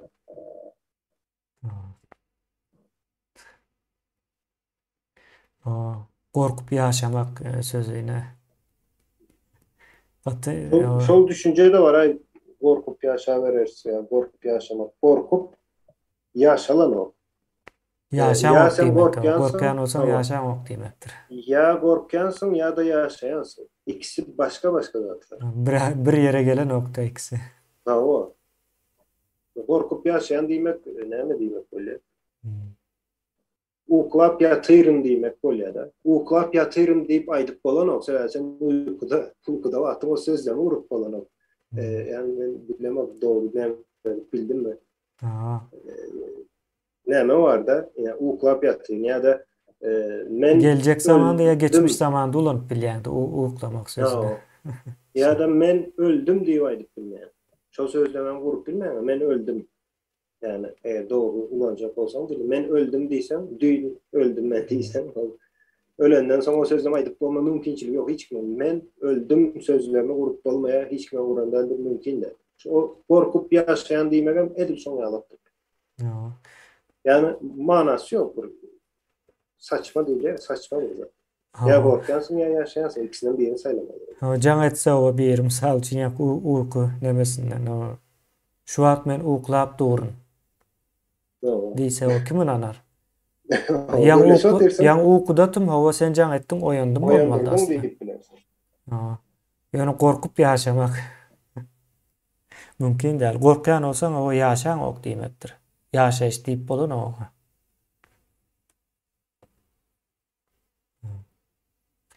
Şonuň ýaly bir nemeler bar. Şo gorky nemesem, o sözem ýa biziň ildeşlerimiziň berýän bahanalaryna deň ok o. Şonuň ýaly bir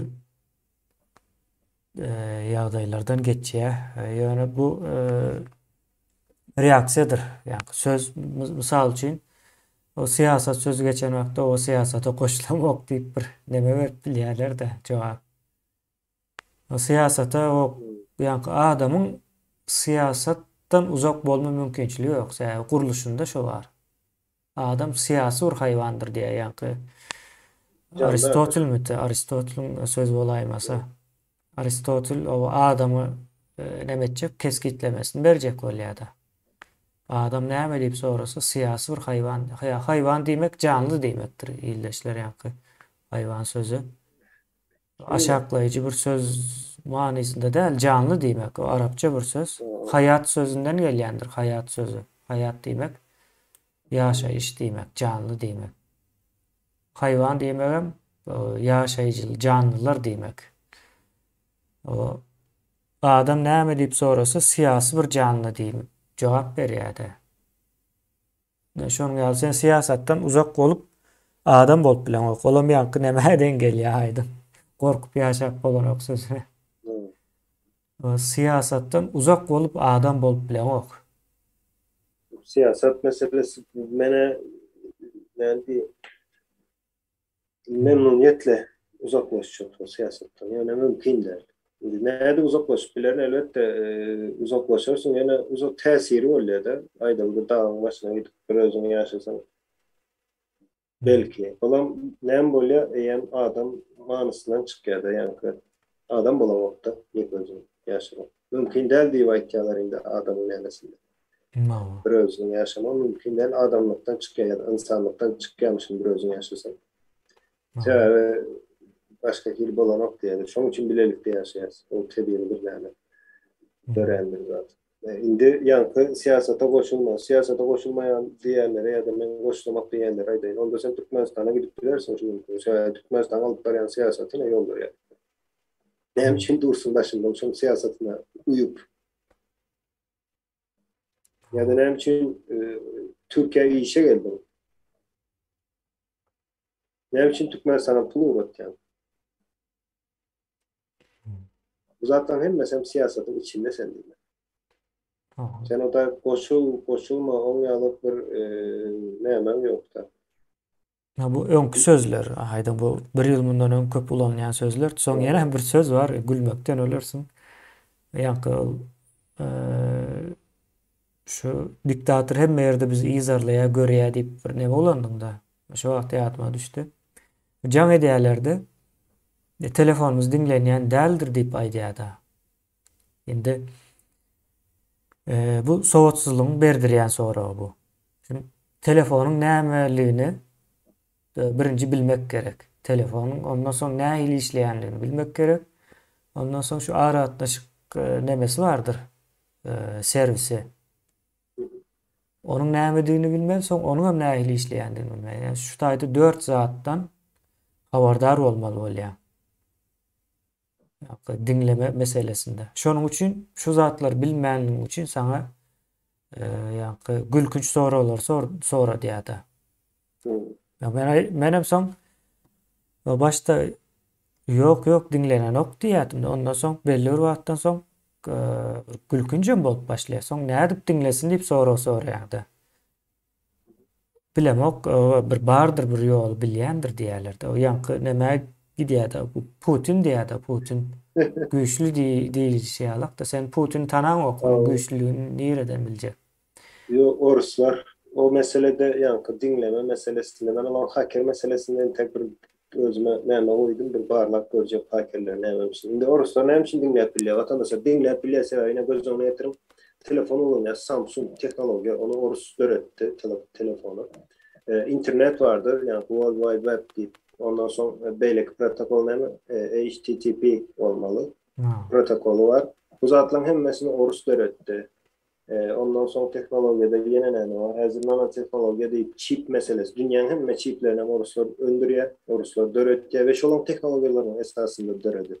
Einstein aslında bir orustur. Tesla bir orus olan adamdır. Orsa işten adamdır. Aile Olur son için oyun dinler dönem ait yani. bunu onun başlandırlar.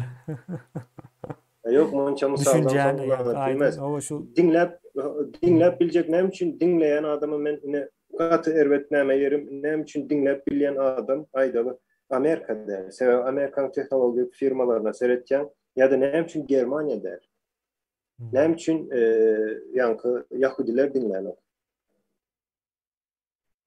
Olar da sebebi bilim ve ilim ve şu teknolojiler hem mesela çoğaldı da bir saniye gece olsun teknolojisini aydım. Geçen bir kosmos uçtu deyip kosmos uçan teknoloji kim mümkün? O ne oluruz kosmosa? Böyle birinin çıkaran teknolojisini kullanıp sen uçup bilersin. Yani o teknoloji olsun kıt değil. ama birinci nemeler gitler neme bilen kızıklanıyor uçma için. Hatta o kamerada bir neme sen var yani doğulu gitmenli için. Ona o izin alıp bardılar yani.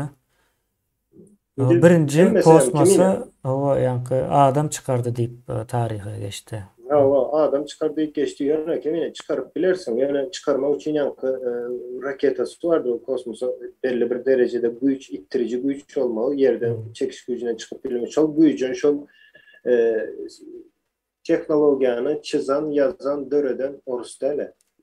Ya, indiyen bir soru döre ya bu tayda aydın.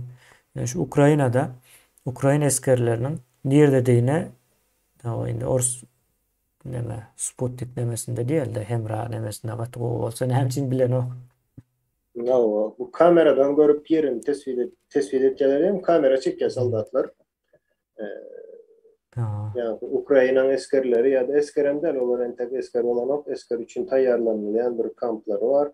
Şu yerde kamera çekiliyor ve o kameradaki yani arkadaki fonlar bulutlan sağladı olur lokasyasını bilip böyle de Hmm. ne bileyim. Yani o olan orsun teknolojisinin bilen ok. Yine Ha. Einstein haberde. O mesele dedi. Ha. Şu kamera öyle bilip oluyor. Şimdi Sputnik'in güçlüsen, hackerlen güçlüsen, şu yalıp güçlü donanımlı bir neymen var, sistemen var, böyle var değil. Onda ne o geçen haberler doğru mu yanlış mı bilemem ama yani bir saldatın eden yanlışlığı bilen öz koşulluğu, nirdeliği, nemeliği, sağlıklayın, minutlayın, vakasyasını unuttu. Ha o neme iPhone'un nauşluğunu uğurlaya kulaklığını. Son şey yaptım. Uğurdan olsa sen kemine teknolojiyen güçlü olsa ayrılışal güçlü olsa şonyalık bir probleme çıkan yağdayını da sen onlardan ön şonu koşunun nemesinden bir signalların gidgenliğini gelgenliğini tespit edip bilmelisin. Bilmeyen olsa neymişi güçlü diye. Ha. Yani o yine yankı nemede geliyor, bilgisizlikte geliyor. Yani yöne kadar zaten ulanyan telefonunuza seyredin kayısınız, orson çıkaran smartfonla ulanyanız. Ne hiç adam ulanyan. Mene orson ulanyanlar, yine orson olsun. Ya hem Anlasın. zaten ha. Yo Ne edip Türkler o köp vaqtdan her telefon çıkarıyor da yankı markalar hem var. O Kasper deydi ondan sonra yine näme? Benim hiç ulanıp göremok yani köp vaqtdan her çıkarıyorlar. ne var? Vestel var. Vestel mi? Venus diyecek oldum. Vestel mi?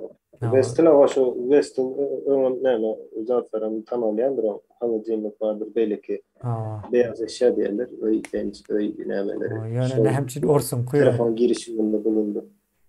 Hatta yine haladellikleri vardı aydın. Ukrayna haladellik öndürüyor. Köp vaqtdan her. Türkmenistan'a değil yeti. Yankı Öndürüyor. hemen Amerikan teknolojisi olmalı. Mava. Kim Birinci olarak o bilemok çıkardı. New York'ta yankı cayları kat kat cay salmalı oluyorlar. Sever yine problema ne yönetiyor. Zaten temadan uzaklaştık başlarsınız. Hı. 3 kat 4 kat problema ne yani çıkıyor. Birinci lift sözem kaldırmak sözüdür. Şöyle yavaştı. Bir zaten adını o yana doğru oynuyor. Lift demek kaldırmak demektir. Hı. Sonra maşin demendir. Ben lift diyorlar. Elevator diyorlar belki İngiliz. Yanlış mesela. Mava. Şimdi şu liftte lift çıkan son çaylar hem 10-15 etaj yine olup başlar. Yöne çay yukarı gittikçe onun içindeki hava probleması dörüyor. Yani havalandırmalı bir zat edip son içinde hemen veya içindeki hemen almalı oluyor. Neme çayın içindeki neme almalı oluyor. Neye alacak, neye alacak. O yerde de yani gazı çıkıyor. Neme değil yani. Bir gazı var, sonra 10 milyarlık gazı var içinde. Freon deyip aydiyalar ama. Şol gazı kullanıp yani bir sistema döretdiler, o sistemalar ben bilmesem bilemem. Yani şol sistema döredip şol sistema ile şol öyün içine havanı kontrol edip olacağını öğreniyorlar. Birinci aslında haladini üçünlenmediler o. Şu cayın içine havanı kuruluşu vardır, iş, ticaret, devlet edene onu iş adamları diye vatandaşlar bilim diye yine. Yine şondan son cayları yani son yani lifte onun veşkata çıkarıyor kondisyoner ya da haladini diyelim. Yani sisteme ikisinden bence olmalı. Olan cayları yani 30-30 yaş 40 etaj çıkarıp başlıyor. Yine son olarak yani ona orası haladini çıkarıyorduysan elbette çıkarıp bilirsin belki kıyınan değildir yani teknoloji esas verdi.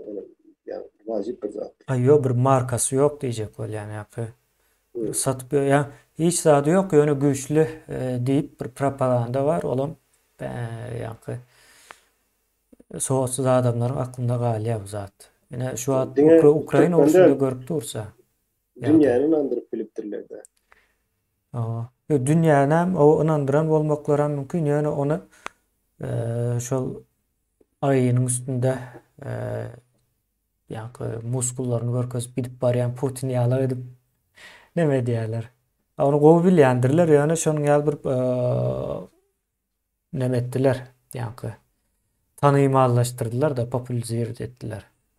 Yani Putin'i orsaydı. Yani hakikatte yani korrupsiyanın ösen yerinde hiç adam ösüp bilyen değildir. Yalandan olyandır. Hem bezat ekranda olyandır. Kağızın yüzünde olyandır. Yani hakikatte bolyan değildir sebebi. Korrupsiya vardı. Yine bir misal verelim. Aydın belki sen hem görensindir. Bu Orlan mı dronları var bunların küçücek. Keşfetmek için yani daş dövrü keşfet kaşif diye yerlerde drone demesine. Ama neme yok, hücum neme yok diye O hücum yok, o keşfediyor dine gidecek bir neme. Son şol urup alıyorlar da. Son benzin koyan yer var ya. Şonda bakalaşka. Son içine atacaklar sensörlerine seyredildiğip son içinden Nikon kamera çıkıyor. Sonra o resmi nemesinde bahasına seyrediyorlar da 120 bin dolar diye şu bahası. O umumu hem zaten hesaplayalım 3 bin dolara dengeliyor da. Şu Ukrayna nemesi söküp görkezeyler onu bir-birden. Şimdi bu nemenin neticesi Orset'te ulu bir korrupsiyanın bardığını o görkeziyor bu zat. Ulu bir korrupsiya var ya Putin'e Allah'tırlar. 120'lik 120 dolara yine drone ettik diye de.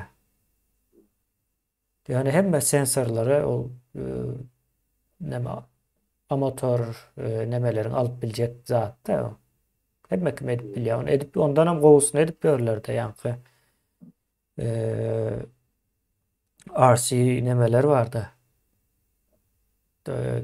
Küçük görünüşlü yani hakiki nemede işleyen samolyot maşini yine bir zat ediyorlardı. Şoların eden yani gidecek nemeler uçarlar hem zaten. Şu orusların uçurup gören hakiki söğüş meydanında ulanıp görürler şu an aydın. Onun hiç sensörü hiç saati yok. O gizlenmen bilen yok. Yani görüp uğrayalar. İçinden hemen şu zatlar çıkıyor da. Ya bu yani yine şu orsaydım güçlülüğünü görkezmeye hem mesela yalanın üstüne kurulandığını görkezmeye yani Türkmenistan'ın içinde böyle zatlar hem mesela şu ya bunlarda da şu terörizm nemesi var. Ya bizdeki terörizm hem gelen yer şu tayda da. Neme nereden geliyor? Kimine iş yüzünde başka kilidir. Yani Beýleken diýeli hakykatynda da başga kelidir. Onlar özlerem şoňa ýene Türkmenistan'ın içindäki häzir 30 ýyldan bäri aýtýar bir topar bilen problem o bar, bu bar, problem bar. Näme o problemalary Berdimuhammedow ýa-da Niýazow isläp bolanok. Ýöne şolary düzeldik bilen o. Sebäbi korrupsiýa diýen garşysynda bir näme bar. Korrupsiýa bolan ýerinde mümkin-de sen edilmeli iş ýa-da bir planı var diýeli, plany ýerine ýetirmek üçin emine ýola goýan, işe goýan plan, o plan edilip bilmese, plan diýmek bir edilmeli işin tertip düzgünüdür. Korrupsiýa näme? Tertip düzgünü bolsa.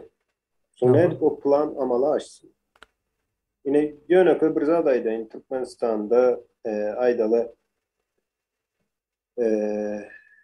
näl diýeli, ine bilimi gowulaşdyrjak bolýarlar, biliminde okuwçylary ýetiştirildi, karar aldylar, ýetişdirjek boldular. Ýöne okuwa girmek üçin şo tap barýarlar, kim pul berse şo geçýär.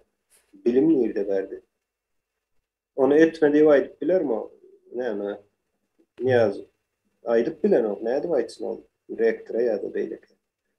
Rektor o bu puldan jemlep ýene şo Niýazowga eltip berip biler belki bilemok o näme bolar. Yo, eltip berýärler en soňunda.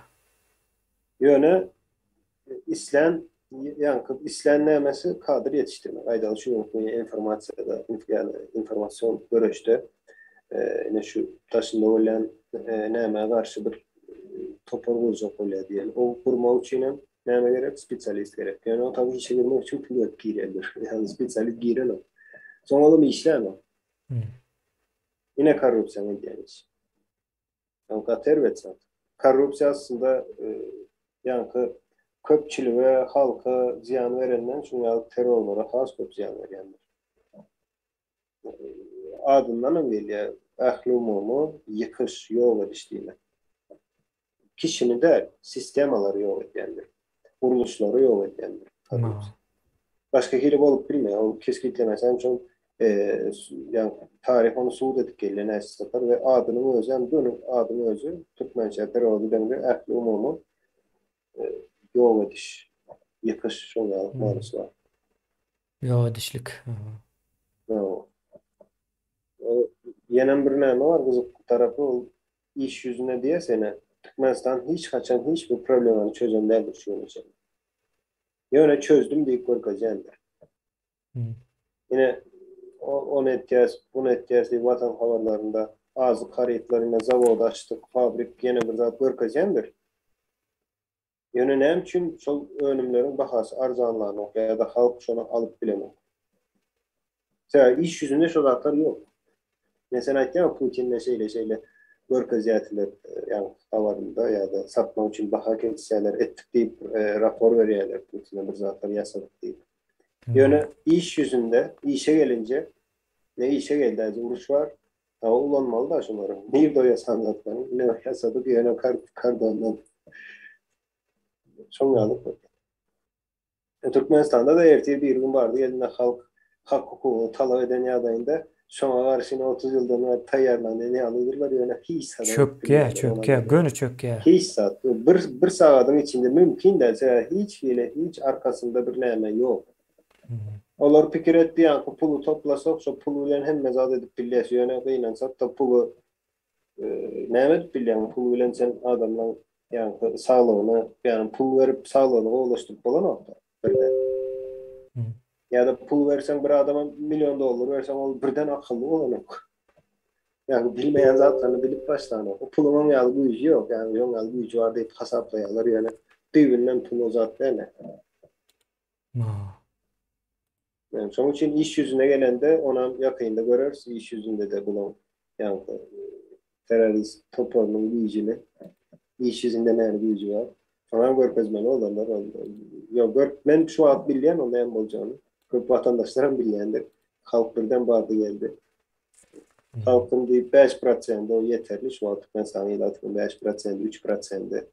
Yani 100 adamdan 3 adam, 4 adam yeterli. Hak hukukuny bir wagt özünde talap eden ýagdaýda. Ona garşy adamlar o talap edip çyksa çökýär. Çıkmadan da talap edip çıkmak diýende o köçe çıkmak değil, talap näle bolýar? Mysal üçin ýöne bir zat bardyr. Aýdaly sen üst başyna biri garşy, aýdaly onu giýipsiň ýa-da ine maşynyňa biri garşy. Şoňalyk ýagdaýda ine müňlerçe maşyn sürýän adam bardyr, ýöne bir sana garşy çykýandyr şu gün ýa-da iki sana. Şol san bir-birinden artýar, ine şu wagt artyp başlaýar. Şolaň sany ine 3% ýeten wagty ýanky polisiýa sistemasy çökýär, 3% ýeter. Işen o mümkin de. Ha. Böyle çökýär. O köçe çıkmak meselesinde o köçe çıkılan ýagdaýynda bilemem olar. Yani kaçmak bilen olar kaçanda da o perden arkasından kaçarlar. Perde diýenim o perde däldir olar. Yani öyle yani üns çekmek bir nämeleri bolar. Sebäbi arkasındaky akylyň nämesini bilýände etjek ýa-da edip biljek hereketleri şoňalyr atlar. Perde çekerler. Karmaşyklyk o arkasında özleri kaçmak bilen olar. Ama da ruhsat verselerse yani ahranasını vurulmadım da indi diktatör yine diyorlar. Diktatör olan olsa ben kimine fikir edemem. Bundan sonra ahranasına sözü geçeceğim geç prezidentlerin. Öz ahranasına sözü geçeceğim yani. Ya da ahranı onlara edenle yani diyenlettir yani. Abi ben sana gurrun vereyim. Ne mani? Indi ahranasının içinde o Tegurov deyip biri var ekende. Seret familya, yankı familyalar yukarı gittikçe neme bolýar. Tegurov deyip familya var şol ministrler ılga diýä, urýa neme diýäm işte ministrler kabinetinde gün. Şonuň ýaly işler geçirýär. Şu yankı ministr diýip berilenler hem şol o yankı gülkünç maglumatlar var. Onu häzir bu taýda gurrun berip durmaýyn yankı ine terrorizm nähili işleýär. O birinji o yankı Orsetden o gelen adamlar da o başka bu nemelerde de şonuň ýaly pudaklarda da ýokary gitdikçe familyalar yankı Türkmen familyalarından uzaklaşýar. Indi näme üçin uzaklaşýar sonra? Uzaklaşsa näme mana gelýär? Geljek bahanesi şol yankı nemeleri urýamyşlar da ministrlere aýdyň anlarsın. Ilga diýämiş ol esker ilga diýerler ha. Şonuň ýaly ilga diýämişler. Ertirden akşama şolar o arkaýyn neme ýok. Ine ministr bolup berenler hem şol. Türkmenistanda dolu o terrorizm gidýär. Aslında o ministrler hem o yer gelende özünde aşağıdakyny ezýär. Bu şonuň ýalydyr. Bir adam ezilýän bolsa, hökman suratda olam güýji ýeten ezýändir. O insan çağları için geliyor. O çağlara o öýünüm bu aýalyny ýene näme ezýär. Şu yerden yani tolkun şu yerden başlıyor. Ýa gaharly we ýalňyş jemgyýet nädip döreýär. Şu taýdan gelýär bularyň nämesi. Ministrleri uyan diyen onu edýän o sene yönetip bir zat da şu ministrleri aslında prezident saýlýar, doğru mu? Prezident belleýär diýeli saýlýar. O Prezident bellen adamına da çıkıp bilen nokta. Men çok için sonra yani. Ahranasına söz geçeceğim ya da ahrana onu diyenlettir yani. Türkmenistan ahrana dolandırýar. Balık biler. Şonuň ýaly bir zat var. O ahrana da ýaňy Orsetden gelýärdi. Şonuň üçin Orset hiç haçanam bizim dostumyza bolup bilmeýär. Ondan soň Orsetdiň bolup bolmajagy bir gaty sonra işaret bolupdyr häzir dünýäde. Gaty uly sonra hemme zat ýalanyň üstüne gurulypdyr. Putinim bunkerden çykan ok diýerler-de. O çykýan videolaram ýa öňkü köne ýylyňky ýa-da ýaşly ekran montajy çykýardy. Onu säýä barlap bolýardy. Ýaşly ekran bolsa da kyn däl onu barlamak. Şonuň ýaly hiç bir zada gatnaşan ok, çykan ok diýe özünde de Parkinson nemesem bolmaly keseli. Şonuň ýaly bir ýagdaýlar bar. Ol şu soňky nemesinde şu ustoly tutunup çykýar-da aýdym bilmedim sen gördüňmi? Aşağı oturup iki elini stoldan ayıranok şu tutup durýar şol belli bolmasyn diýip edýän bolmaly. Şonuň ýaly bir nemeleri bar. Şüpheli ýagdaýlar bar. Yani Putin doğal nemeden daşlaşypdyr. Indi bu näçe köp bunkerde galyp ýöretdikçe Orsiýadan hem şonça-da tiz nemesi gelýär-de soňa. Soň şonuň ýaly çaltlaşma nemesi bar. Gatkan o wakalar bar.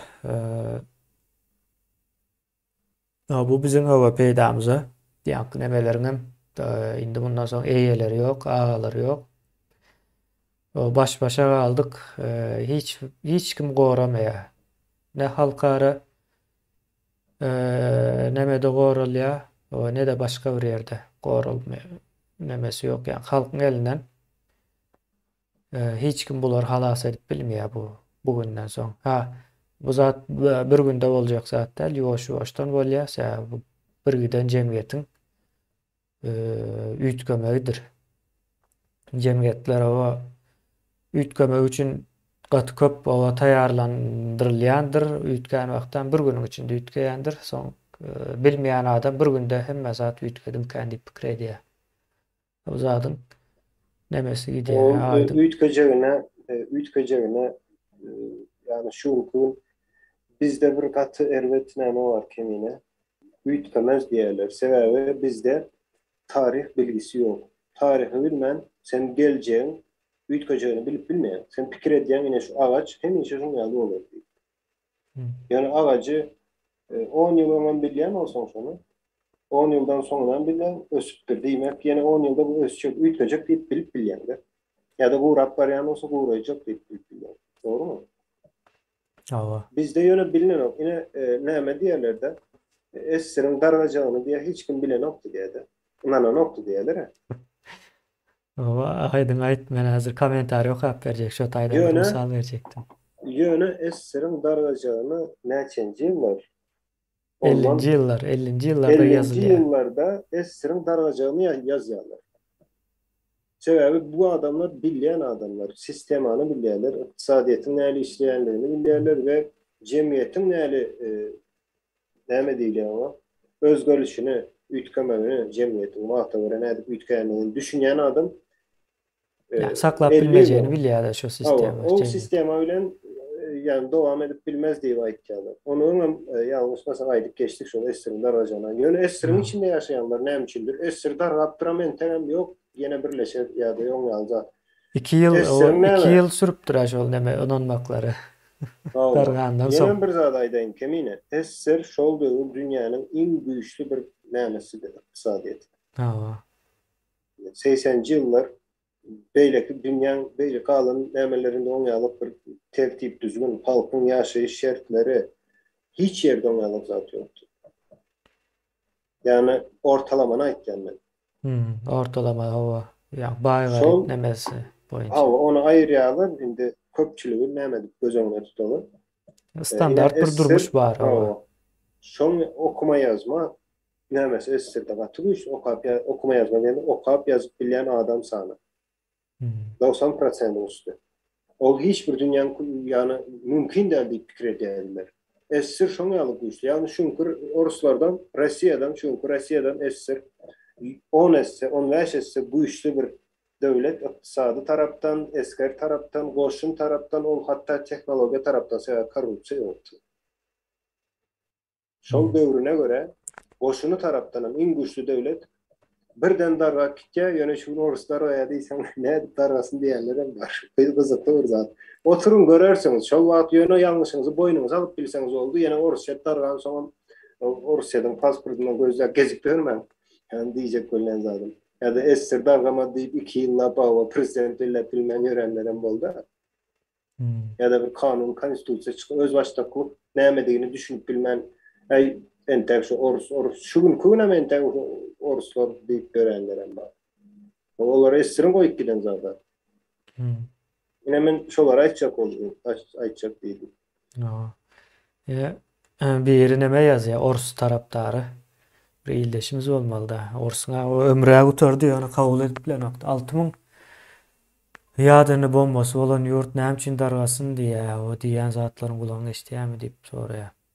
Indi ýadyny o bombasy bar bolsa o aýratyn mesele. Ýani olaryň aýdyşyna görä o 40 miňläp, 50 miňläp, 120 miňläp tanky bardy. Soňra bunu hasabyny çykarýarlar. 60% ulanylmaýan ýagdaýda diýe. Onça tankam ýok.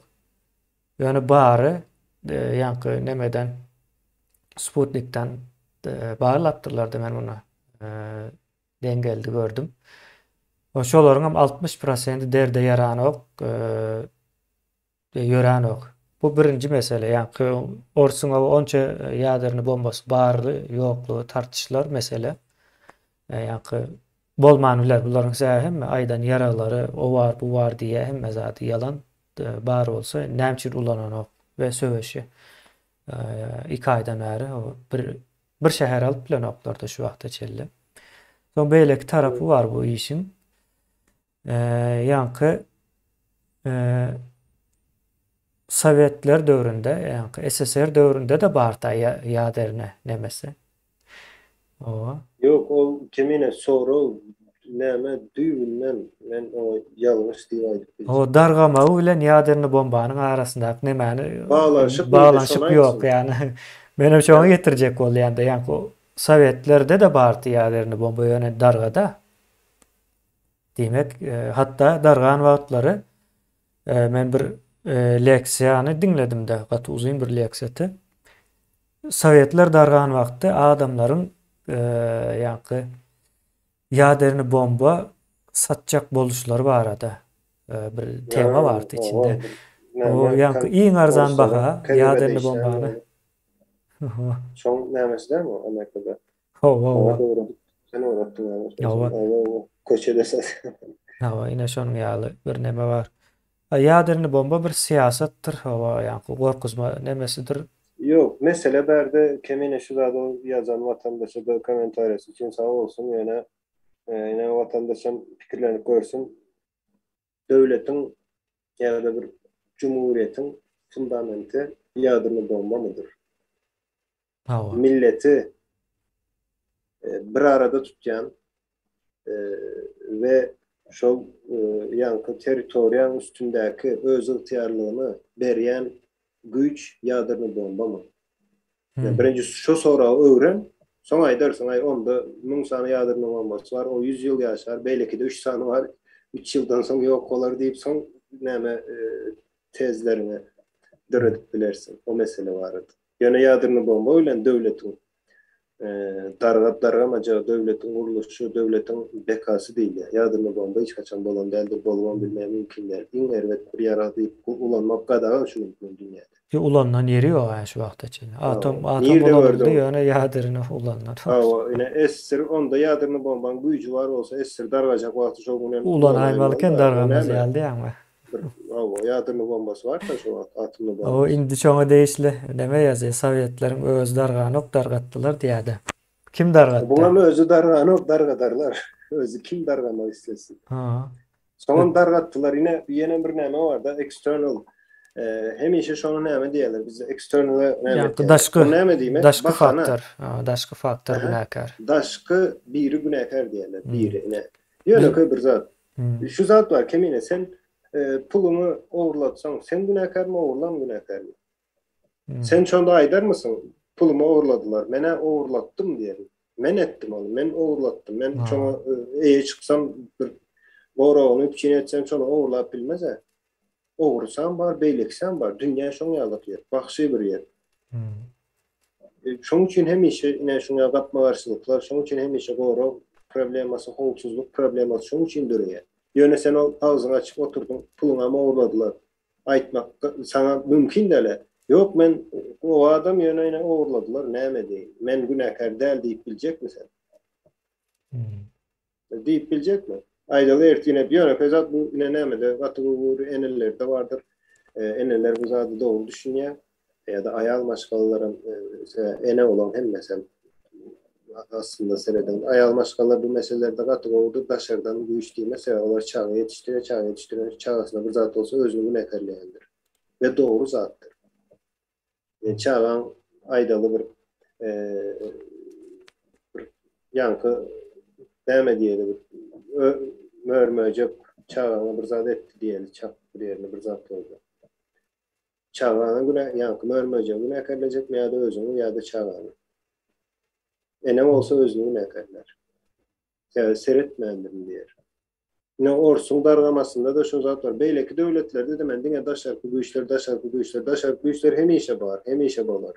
Siz fikir ettiğiniz Amerika'nı dargatacak olan güçler yok mu? Bağır. Yani oran ya şunun için. Hazır Amerika aydalı bardı ya da iktisadiyeti çökse Amerika dargaya. Yani Amerika dargasa Amerika'dakiler ne mi diyer? Amerika dargamadı, daş güçler dargattı. Daş güçler dargatma şerttir ya şu yağdaydı. İktisadiyeti çöken yağdaydı Amerika'nın. Elbette olan işine gelmiyor. Daşında Ama Amerikan nevesinde SSR'nin kalan üstüne hiç devletler. kim hücum eden yok yani. Onun el bir neme değil. Onu dargattılar deyip. Tamam. Sonra dargattılar diyecek olsa şunu SSR'ın sistemanın özünün yanlışlığına ne için 50 yılın aydıldı. Ne edip bolcağına mı aydıldı? Yani o tayda 100 yıl vaxt verirler yanlış mı? Öz içinde de aydınlar öldürdüler ağlar. Bravo. Öz içinde de katıkan aytdı. Şu Lenin entek doğulu yani komünizm nemesi oturmaka iktisadiyeti nahili işlemeli deyip katıkan işleptirler. O yani şol kapitalizmden yukarı olmalı diyelim işte. Lenin'in şerti şu olarak yani. Sonra o ne etseler hem şu yani neme gelen nokta. Yani Yok. kapitalizm deyip yanlış şey diyorsa o kapitalizm sözü hem yankı komünistlerin koyan adı. Hem bakım kapitalisttir ona seyretsen. Aylık alyanız ha pul biriktiriyor hem bakım. Biriktirmek demek yani kapital nemesi biriktirme manasını veriyor. Pul cemlemek, pul yonamak manasını veriyor. O hem bakım kapitalist yani ona seyretsen bunların nemesine. Yani yani bazı iktisadiyeti. Bu sistema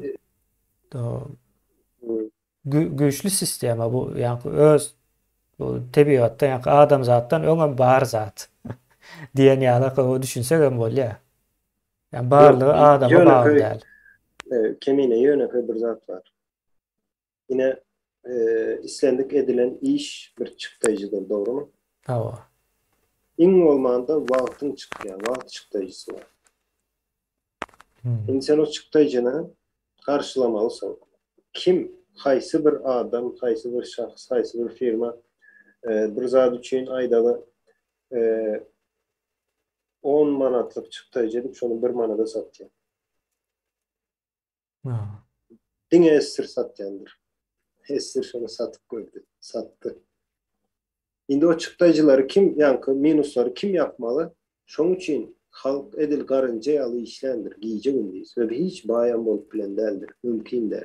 Sebebi 70 yıl boyunca, ondan önkü yankı padişah dövründe oruslar onu alıp değildi. 70 yıl boyunca 10 manatlık çıktaycı edip öndüren önümden 1 manada sattılar. 9 manat minuslu her bir önümde. Hawa. Esir'in yine şunun için şol sisteme yanlış. Tabiata karşı gelen yer şol. Sonra ne için komünizm düşünce yani komünizm düşüncesi, felsefesi Avrupa'da çıkıyor. Yani Ruslar ne için onu kabul ettiler ki Avrupa kabul edilir. Onu şu an hayran kaldırıyor zaten. Yani Rus'un düşüncesi de yine ne geldi? Teknolojide yok ya. O düşünce de Rus'un kadar.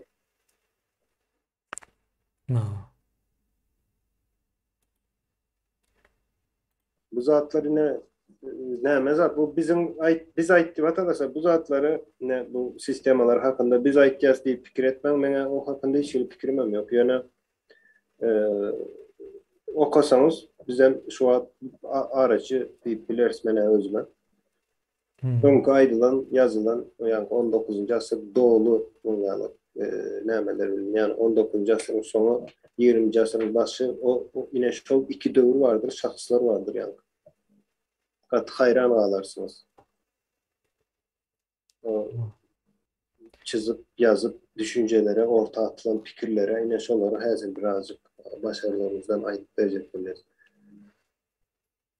Bu yankı neme ors o güýçli diýmek bilen demetmi hakykata seretmelidir. Hakykatda näme bar? Birinji gezek o şol nemeden bäri näme diýilýär? Hakyky uruş nemesinde Owganistan barda. Owganistanda da yeňildiler. Şimdi Ukrainada da yeňilýärler. Nemetmeli. Orsun strategiýasy hem gaty ýalňyş ýanky. 19-njy 20-nji asyryň mentaliteti bilen neme diýär? Toprak giňişletjek bolýar ýa-da Ukrainanyň geopolitikasyndan peýdalanjak bolýar. Onam näde peýdalanjak bolýar? Güýç bilen alyp şo taýyny alyp şondan peýdalanjakmyş.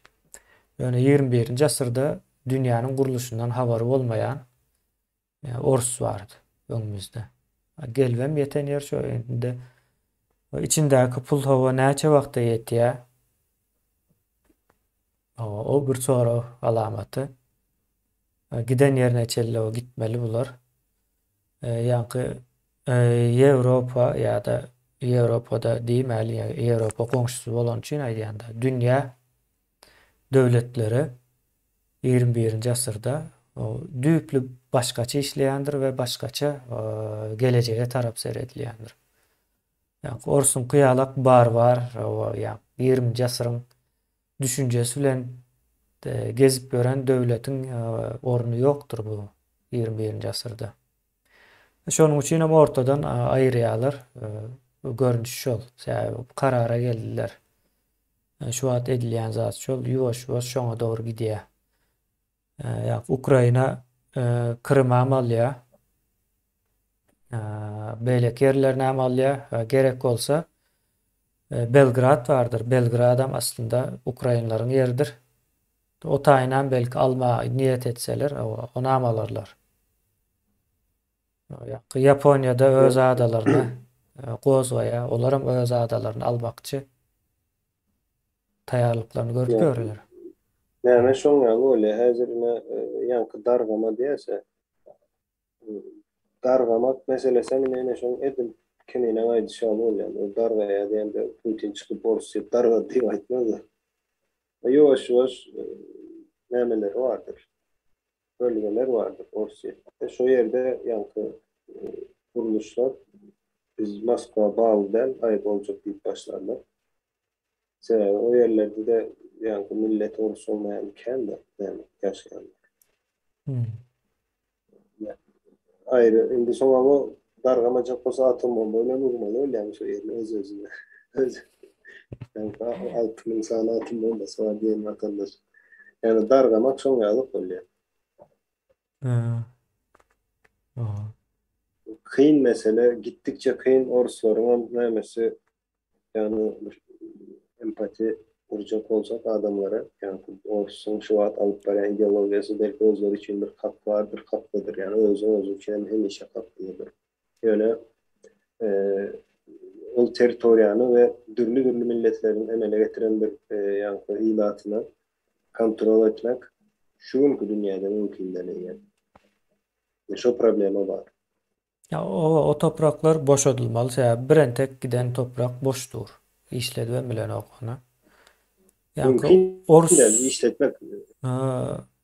Ors ideolojisi var bu taýda ýanky giňişlemek, özüni güýçlü hasap etmek, gerekli millet hasap etmek ýalak bir dertleri var.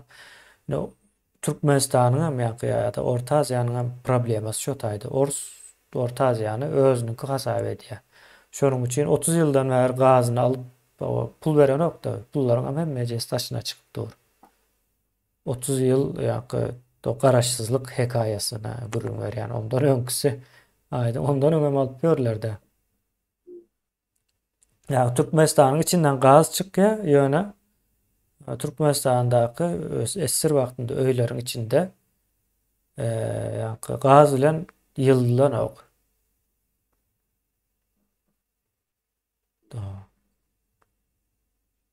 Şonuň ýaly bir nemeler bar. Soň Orus soňa güýçlü diýip görenler bar ine. Orsowu dargamaz diye yine dargaýşyny görersiniz. Ya bu zatlar o günde bolýan zat däldir. Şonuň üçin bir gezek bolýandyr, bir gezek bolanda da hemme kim bilip bilýän däldir oňundan dargajany. Azrak ýa-ni giňişleýin neme etmeli? Diňe Orsun propagandasyny dinleseňiz o dargany ok bolar, urşam gazanyp ber. Hatda Ukrainanyň içinde natsistler var. Gitler şotaý yerleşipdir. Gitlerin nemesini dowam etdirýärler Ukrainler. O öz halkyny öldürýär, ýa-ni öz halkyny bombalap, dur orsam gidip ýa-ni Ukrainlara ýalbarýar, haýyş öldürmäň diýip. Şonuň ýaly bir hekaýe gurrun berýärler. O bilen aýynda onandyrma bilmezlerse Yo, maglumat tüken. yo sosial mediada hemme zat görkezilip durar bu zatlar. Telegram'a girsen ýa urşuň nähili gidip durany ortada. Orsun nemesine o dinlesen o propaganda, o taýyn nemet, bu taýyn. Şonuň ýaly bir hekaýalar bar indi. Aýdyň ýa agyr yaralaram girip başlapdyr da soňky 2 günden bäri habarlara köp çykýar. Ya Ukrainlaram ýa özleri hem aýtdy biz gerekli yaragymyzy aldyk diýä. Aýdan oklar nähili yaralanyny. Ýa uçar aldylarmy, tanklarmy aldylar, başga näme aldy olan aýdan ok ýöne. Şonuň ýaly bir neme berdi. O Krymy hemmesini alýarlar. Ya Kara Deňiziň iň güýçli flotuny deňiziň düýbüne batyrdylar da. Indi şol güýçli döwletiň nemesini o nädip batyrýarlar.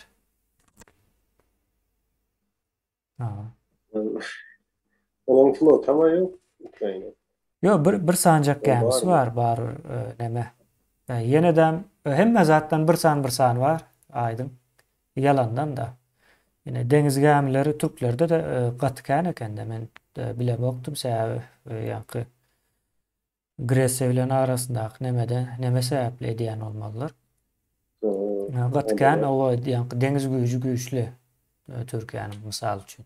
Türkiýanyň taryhy boýunça şonda. Tarih boýunça da güýçli ýa-ni Süleyman Osmanlydan gelýän bir o bir deniz nemesi var.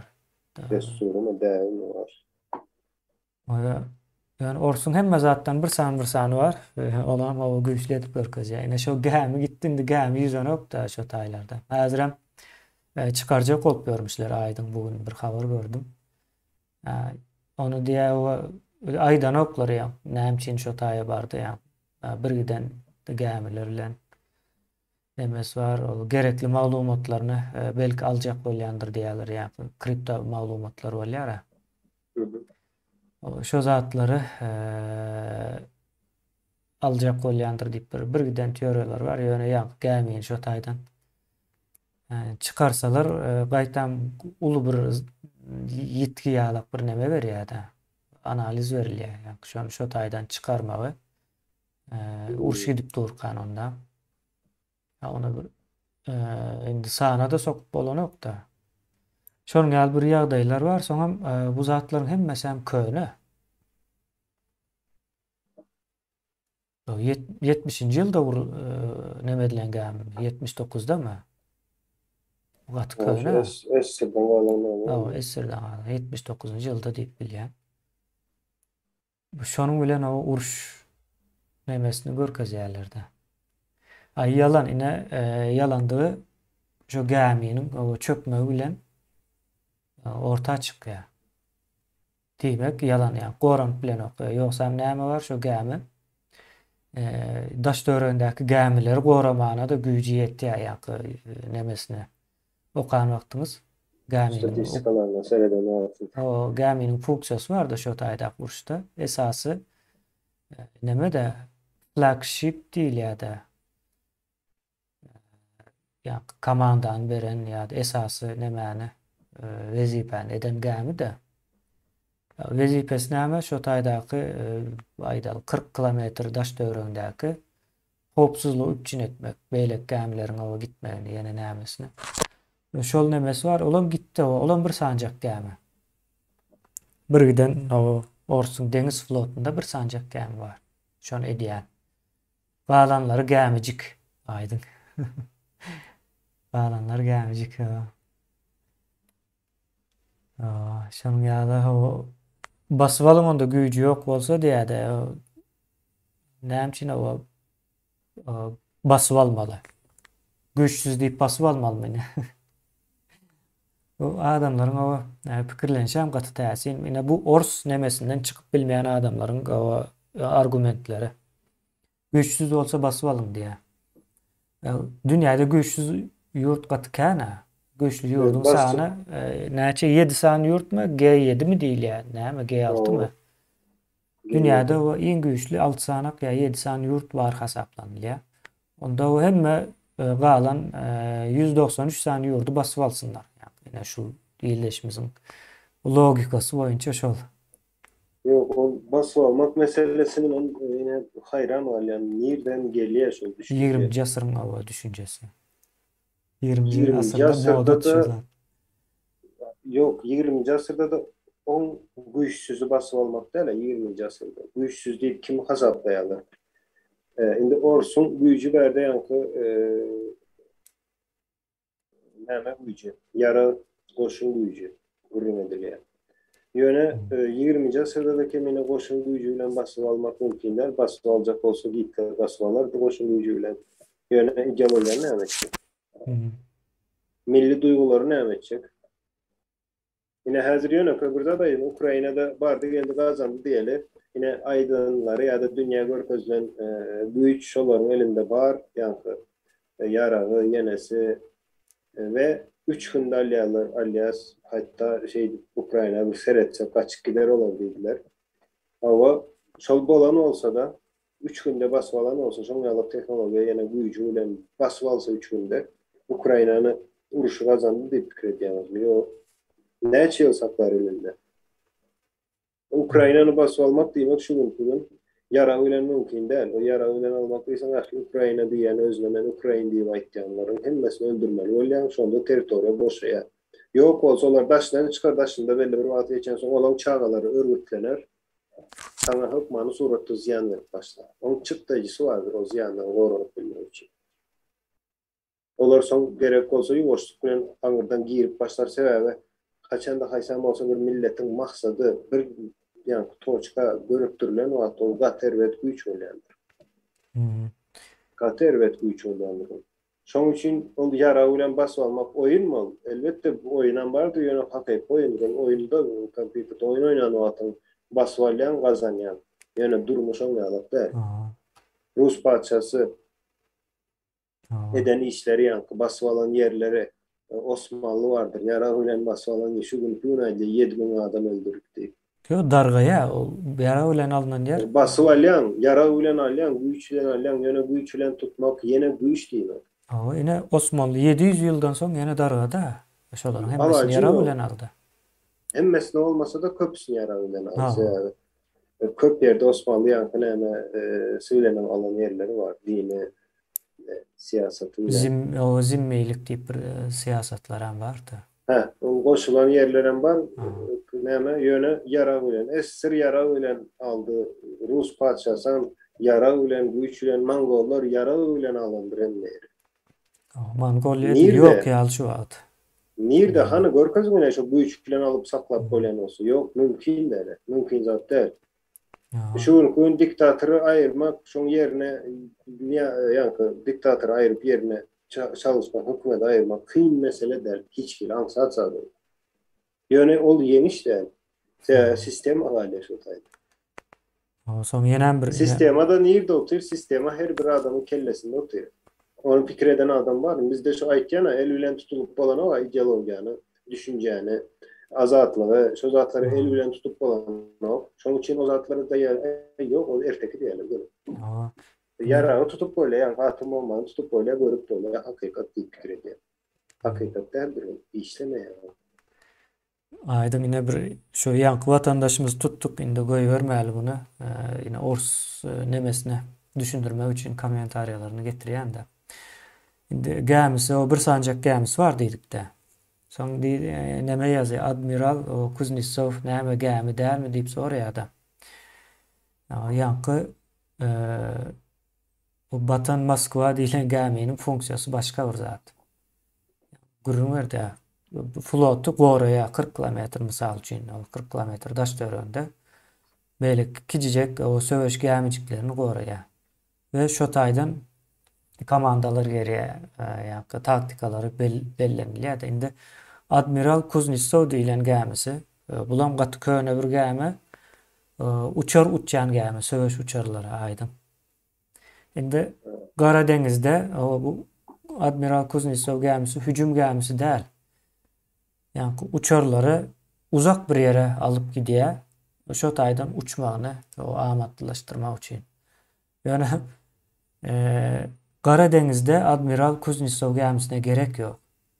Gara deňizde Gara deňizi Orsiýadyň serhedi var. O taýdan öz içinden uçurup bilýär. Yok.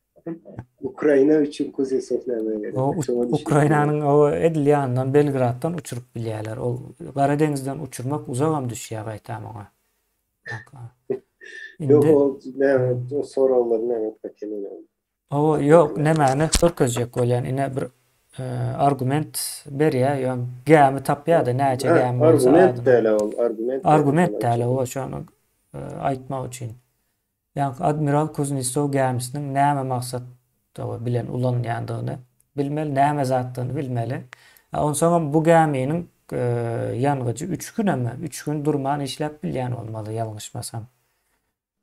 3 gün durman işläp bilýär. Ýöne bir sany var olam aýdym, inanmarsyň.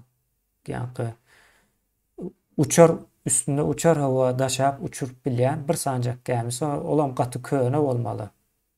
Olam bir 50 ýyllykdan barmy diýen. Ýalňyşmasam men öňrek görüpdim. Ýöne Amerikanyň uçar gemilerini alaly. Ýani bu Kuznetsovdan 3S uly reaktorlar bilen işleýär 3 ýyl gidýär. İçinde 2 sany reaktor var. 3 ýyl şu gemini o deňizde yüzdürüp bilýär, durma. Bularyňky 3 gün bolmaly ýalňyşmasam. 3 gün olmasın 3 ay olsun. 3 ayım hiç zat da yani 3 yılın yanında. Ya özem kijecek. Bu zatları yani gençlerin seyretmeli argument däl yani bu yani orsu güýçledip görkezmek üçin o 50 ýyllyk gemini görkezip o güýçledip bolanok. Ya onama o çıkarsın o bar Kemine ýöne bir zat da güýç akyldyr ol sen gemi ýene olar ulanmagyň nämesi barda eskirin eline bir tank verersin, bir eskirin eline bir tankı aýryp bolýan ýa-ni nämeler var. Tankdan 100 arzan ne ikisini garşylaşdyrýan o tankdaky ýeňe diýip oňaly netije çykaryp bolmaz. Tawa. Gaýsy elindäki guraly akıllı ulanıp bilse, baş faydalı. Akıldır esası, yaran esası güç. Şu yankı gemide yine neme vardı aydın. 514 mi? 514 adam bile gitti diýerler şu gemi bilen. Mesela on halas ediş nemeler hem yok hem tupan deňizde. Umuman Türkler bir 25 sansını halas edipdir diýip habar var. Dol maglumat beren oklar ýöne Türkler şol kömege çağırsalar batýas diýip şo barypdyr. Şonçasyny halas edip geçipdir diýär. Soňam batyp durka nemelerini görkezýär. Ýa-ni kurtulma nemeleri ýok ekeni, gaýyklary gemide. Şo zatlar oňa tuly problema diýär. Şoň ýaly nemeler var. Bu zatlary geňişlerin bilmeli ýa-ni aýtmazdan ýa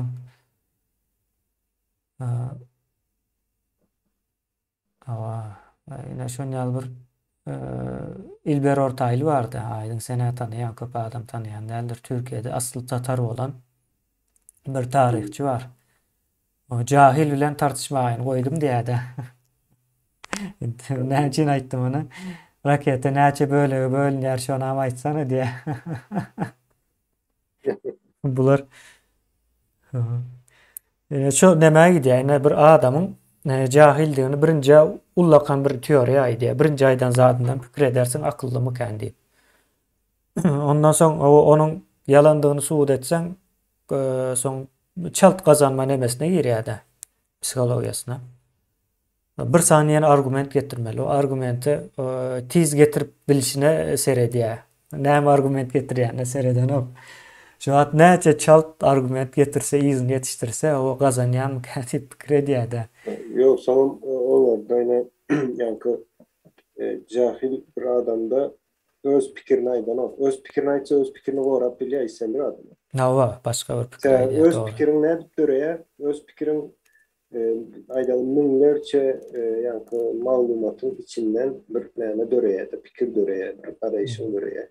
Sonuç ona aitken, onam näme esaslanıp aydandan sen özün bilýän sebäpden sana informasiýanyň içinden sen şol pikire geldin. Ýöne biriniň aydandan habarlarda gördüň bir zat, soňra şonuň birini aýtsaň, sen hem soň näde diýen soran wagtyň o bilen o habarda eşitdim diýär, aýdyp bilen o bilimsellik bilen Yo, aydın ol ben bir zat misal bereyim indi Orset Moskwa gämi batdy diýip habar berýärdi. Hakyky resmi taýdan batdy diýe. Soň şoňa inanman ýörenler bar. Orsun resmi habaryna inanmaýanlar bar. Şo derece näme gidýärler bular. Öte geçýärler-de inanmakda. Orset o batdy diýe 2-3 gün geçipdir arasyndan o ýok diýe batan ok diýe bu Amerikan habarlar diýär-de. daşky işleri gene. Amerika nemeden o zatları ýa-da gämisiniň batyp batmadygyny Orsdan eşitýär. Ýangyn çykypdyr diýip aýdyldy. Batdy diýip aýdylan ok hiç aýsam. Soň Ukrainalar atdy gämiň batyrdyk diýdi. 2 günden soň o Orslar o gämimiz batdy diýdi. Gark boldy gämi. Şoňa inanman ýörenler bar ýa-da Ors bizim gämimiz batdy diýe türkmen çykýar ýok patanok Orsun gämisi ýaşaýa öňe diýen ýalyk bir näme bar. Şonuň ýaly umuman ýa-da şu ildeşlerimiziň düşünjesi ýaly düşünjeleri aral o gürleşmeli bizim problemimiz ýa-da Orsun güýçlü bolmagy o bizi gyzyklandyrýarmy? Orsun o güýçlüligini näme diýär? Daşky işleri yok, o yankı Yo. daşky işleri bolýar da. O beýleklerem Yani daş o var. güýçü bolýar. Ors iç güýç bolmaly. Indi eğer daş güýje inanýan adam bar bolsa, daş güýje ýa-da daş güýç diýenimiz şoňalyk islendik zadyny edip bilýän bolsa, onda ýöne köp zat bar. Hiçsat etmem. Yani awatçalyk bir ýerde durun. Hemme zat daş güýje baglanýarsanız. Daş güýçler bardyr. Hatta sizin özüňiz hem birileri için daş güýçsiniz. Hemişe vardır o zat bolmalydyr, başka hili bolup bilmeýär. Dünya guruluşu. Ýöne daş güýç var diýip bir zadyň näme bolsa da o daş güýjetke ettirmesen. Sen şoň üçin adam diýil ýa. Yani insan diýil ýa. Şahsiýet diýil ýa, şoňa aýdyr ýa. Öz pozisiýasy bardyr, pozisiýasyny goramakdyr. Näme üçin pozisiýany goraýar? Näme üçin hemme döwlet öz intereslerini, öz pozisiýasyny gorajak bolýar? Daş güýçler olam üçin gorajak bolýar. Bu daş güýçler barmy, maňa pozisiýa gerek diýen ama hiç kim. Ona aýdan günüň eýem ýok diýmesen. Ýok bolýan şol. Ors bilen näme işiň bar diýär. Ýene başga bir alternativa ýazýar. İşimiz yok, o biz Orsun öz ya. işimize de oturuyoruz. Yani bizim işimiz önümüzde böbet olsa, Ors Amerikalısı olsa, 130 ýyldan bäri bizim bilen näme iş bar? Bu soramaly. Orsan değil, Orsan näme etsen beýlekler diye, Orsun yerine aydalı näme olsun, yankı Angliýa olsun, Amerika olsun, Angliýa näme olsun. işi bar diýerdik o.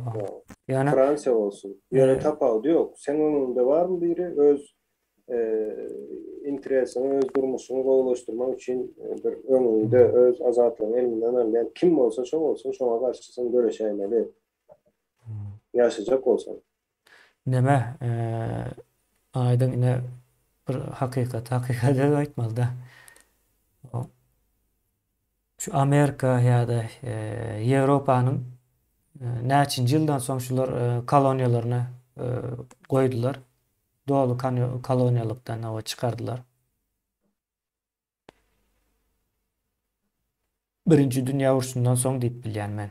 Iň soňky koloniýalar Birinci Dünya Uruşundan soň nämedi? Ol Türkleriň Çanakkale uruşy bar da, şo wagtlary koloniýalar eýýän dargap başlaýar. Yani darga diýerler özleri karar alyp koloniýalardan uzaklaşıp başlayan koloniya sistemasinden uzaklaşıp başlayalar da. Yani Ors'un kolonyası kaçan yıkıldı?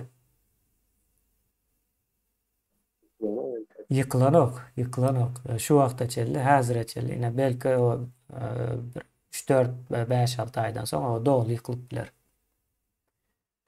Yani şu vaqta çelli kolonyası var. Men hazır nämişin aýdýan, men bir kitaptan bir suratyny düşürüp nämetdim de o okan kitabından şonu aýdyp bereyim. Yine Türkmenistan azatlygyny, garaşsyzlygyny gazandy diýär. Garaşsyzlygyny gazanmadygynyň bir subutnama nemesi var da.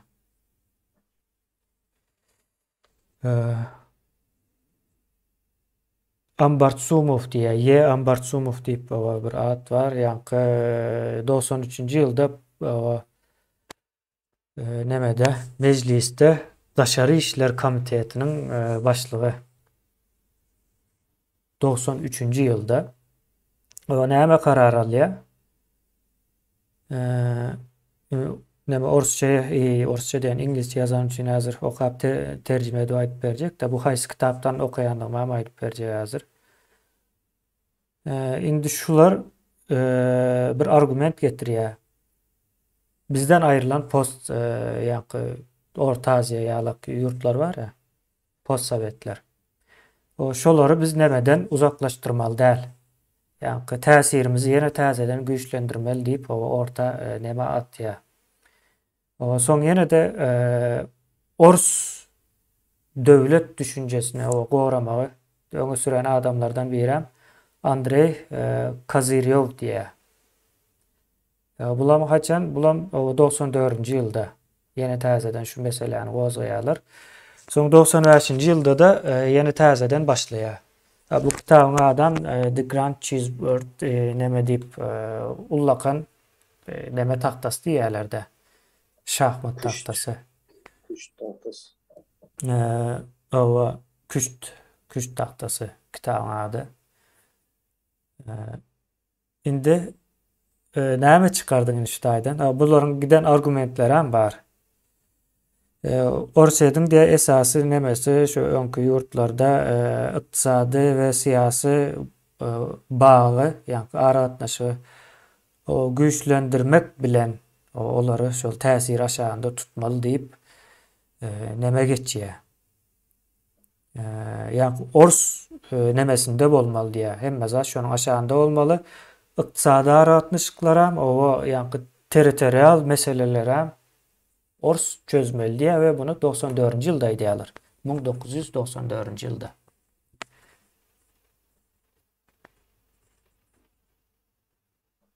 Yine mesele şo taýda. Bira 93-nji ýylda şu meseleni ýanky meclisinde gozgaýar, Daşary işler ministriň başlygy. Beýlekisiniň näme diýeni aýtmadym ýaly, ona bir aýdyp geçeýin. O kitaby okanlaram nemedir? Bulam Daşary işler nemesi. İkinci nemesinde de Daşary işler. İkisem Daşary işler. Ýani şol Orsadyň öňkü post-sowet döwletçiklerini ýene täzeden kontroly almak barada meseleni gozgaýarlar dowamly. Soň 95-nji ýylda da Türkmenistan doğaly şolaryň eline geçdi de. Yani gizli geçti eline. Yani Hıramovlar, Jadanlar, Açırtsovlaryň nemesi bilen bile. Ona mädip geçirdiler. Yani Türkmen yerli neme inteligensiýany ýuwaş-ýuwaşdan aýryp ýok edip atuw jezasy ýene näme diýip halky gorkuzyp iň soňunda da şu 25. noyabr oyununu oynadılar da yoksa konstitusiya boyunca Niyazov ayrılmadı da şonu ayırtmadılar. Niyazov pikir ütgeyen samsıkta yani kim gelip bir pikir verse ha doğru doğru deyip o şonu indiki pikir gelýänçe şonuň eýesi bolýan eken aýdym. Görünmer yerlerde Niyazov'un häsiýetlerine. Şonuň ýaly ýagdaýlar umumyň bu kitabı okap görüň ýa-da 97-nji ýylda ýazylan kitap geopolitika barada geçýär-de geopolitika. Yani şu wagtky Ukraina söwüşnäm aýdyp geçýär aýdym anan barsyň. Şu wagt Ukrainadaky orsun bähbitlerini aýdyp geçýär içinde. Ya Putin'in bähbiti de siýaset Putin o wagt ýok 97-nji ýyllarda. Putin diýen adam ýok. Yani Russiýanyň bähbitlerini aýdýar, bunu Putin edýär. Putin yine gatygow näme geldi? Şahsiýet diýmeli. Yani adam şu vezipedeki adam üýtgen bilen düşünce döwletiň nemesi o üýtgenme ideologiýasy. O adam bulanyp başlaýar. O adam simbiotik bolýar. Başka hiç sadı. O edýän nämesi ýok. Türkmenistan da şoňa prezident üýtgece düzeller diýip üýtgece düzeller. Täze prezident, bu prezident gerek diýende. Yok, bize bu prezidentler, bu devlet gerek, bu devlet kurmalıyız. Bu prezident kim olsun, şo olsun. Onun hiç vacip demesi yoktur. Ziyan verip biler mi? Verip biler. Yani devlet olan altı şunu ziyan veren içindeki şahslar yok ediyorlar. Sistem anlamıza yok edildiyse ayırıyor da uzaklaştırıyor özünden. İşlet bilmeye olur. İndiyan kınamede deneser edipleri mecliste bu zatlar aydılıyor. Yönetme bir zadaydı. Meclisin güçlü bir kuruluşudur. Yani bu siyasette ya da kanunçuluğa tesir eden. Şimdi şu en ulu kuruluş özem Oslo, Türkmenistan ve Beylik Sovyet devletlerine garaşsız devlet deyip onlar karar etti, bunu kabul etti. Doğru mu? Garaşsız devlet. Garaşsızlığını kabul eden son, yani granitsalarda viza, yine gir hizmetine garaşsız devlet demek olan vatandaşı değil. Ondan hem için ona birer garaşsızdır yani birer siyasetine, iktisadiyetine koşulup bilyensin. Onda sen onu garaşsız deyip kabul edemem asla. Entegem çok kolonyası deyip kabul etmek demek. O şoň ýaly bir utopik bir nemede gezýärler. Ine bu ors düşünjeli adamlar täze Türkmenistanda orun alyp biljek däldir. Ýa-da orun alyp biz ruhsat berjek däl manysynda da täze Türkmenistanyň sistemasy ýa-da postsovet sindromdaky adamlary nemeden öňe çykaran ok. Şu wagt akbak hasap edýän adamlarymız aslında akıllıdır. Olar orunu tapan wagtda postsovet düşünjesindäki adamlar özleri o arka sahnaya gitmeli bolýar. Mecbur. Arka sahnalara gitmeli bolýarlar. Şonuň ýaly yani gynansak da hakykatlar şu adamlar yani Türkmenleri o kılıçtan geçirip kırıp öldürüp gören 130 yıllar akıllı adamların yok edip gören orsun güçlüdüğüne inanıp gören adamlar var. Yani o güçlüdüğüne reklam edip gören adamlar var. Yok näme edende näme kemine bire gelýär ne Göktepe'ne misal verildi. Yani çağları çağı diýende ýaşy dolmaly çağlar. O kılıçtan geçirdiler bäbekleri. Ne sebebi Türkmeni genetsit edildi soňa. Türkmen milleti doğal ýol edilmeli diýip näme oldu. Buyruk gelýär. Ne bäbekleri kılıçtan geçiren bir millet sen hava sen güçlü deyip soňa ýalakalyp etjekler. Sen çağlarını birer biri sen güçlü deyip oturacak. Bu güçlü olsun öz üçün güçlüdür beýlekdir ýöne sen sana düşmançılık edýän olsa düşmanyňdy tanamalydyr biz onu. Böyle o güçlü diyen vatandaşlara da güçlü diyelim. Onun inancına Mehmet Bekir'ine. İnanç oldu. Başka hiç zaten onu inanç deyip bilen. İnancı da inanyan olsa inanmak kadarandır zaten. İnanıp bilirsin. Yöne Sen çağağını biri geliyor, yol edecek, öldürüyor. Senin baba sesini çıkacak değil mi? Bu işi deyip oturacak mı yani? Bu işi olsa olsun Çağını öldüren için güçlü mü? Allah. Çağı Bu işi öldüren güçlü olsa ol olsun yani. yani kemiğine şu zat var. Bu işi deyip oturmak onyalık demeden bu işle eciz ol yine sen kirlendi onu özüne eciz deyip bilersin. Bu işlemden bilersin. İstesen, istemesen de şey falan o bu işi yani bu işi deyip gezi verirsin. Ona da hakkın var. Hmm. Cambridge tartış. O meseleleri uzaklaştırmalı. Verdi cemlerini kemiğine Ava Cemleli. kendi Yani gowa altında ine şunun ýaly nemeleri. bir zada ünsünü çekecek kemiğine. Hmm. Vatandaşlara bilemiz o esas verdiği terörist ve terörden korunmak. Yani bizim öz aramızda ne sapara dağdan yani mecliste de kağıt kurum edilýär teröristten edip korunmalı. Yani istesek istemesek sonu nem içinde şu orslara çıkýar. Bizim elimizdeki yani informasiyalar bilen biz olan yani cemi ne göz önünde tutup gürleşenimiz için belki şu için o Terörizmi döreden ors. Terörizm döreden temadan orsa. Türkmenistan. uzaklaştı deyip fikir etmem. Biz şu Türkmenistan'ın içinde şu terörde ne edip doğranmalı, ne edip köpçülük halk öz bəxtiyetlerine, ben gönü bəxtiyeti başçamın elbet bir zat değil. Her kimin bəxtiyeti vardır ve o bəxtiyet korunmalıdır. Şimdi şu koron ne edip Çinliler isteyip durun ediliyor ve analiz ediliyor. Düğütlü, gidilen o atam, okman orusu var bir ihtiyaç. Şu taydan çıkıyor ne biçimde. Ne? Şu atam şu orusa bağlanmanın sebebi Ukrayna'da kuruşun teknolojisi yenisi okuyor. Ne söz atılan aydınmanın sebebi ne sondan geliyor da. Bu üç varada, bu üçsüzlüğü varada yine bu üçlü bir devlet, hiçbir devlet ken uruşa girmeyi istemez. Yani Amerika bu işi diyen Afganistan'dan bitiren yetkisi, mesela 10 yıl yağda kualt, uruş, katı ağır devletlere, ne güçlü olsa olaysın, katı ağır ziyan veriyendir onu. Yöne bir girip, seyredip gören o çıktayısına, adam sağına, o uruştan izine dönen adamlar vardır Amerika. Onların bir problem. Uruştan gelen adam, emişe problem olan adamdır. Mesela onlar tezeden doğru yani durmuşu, ne için yörüte kurslardan geçirmemdir.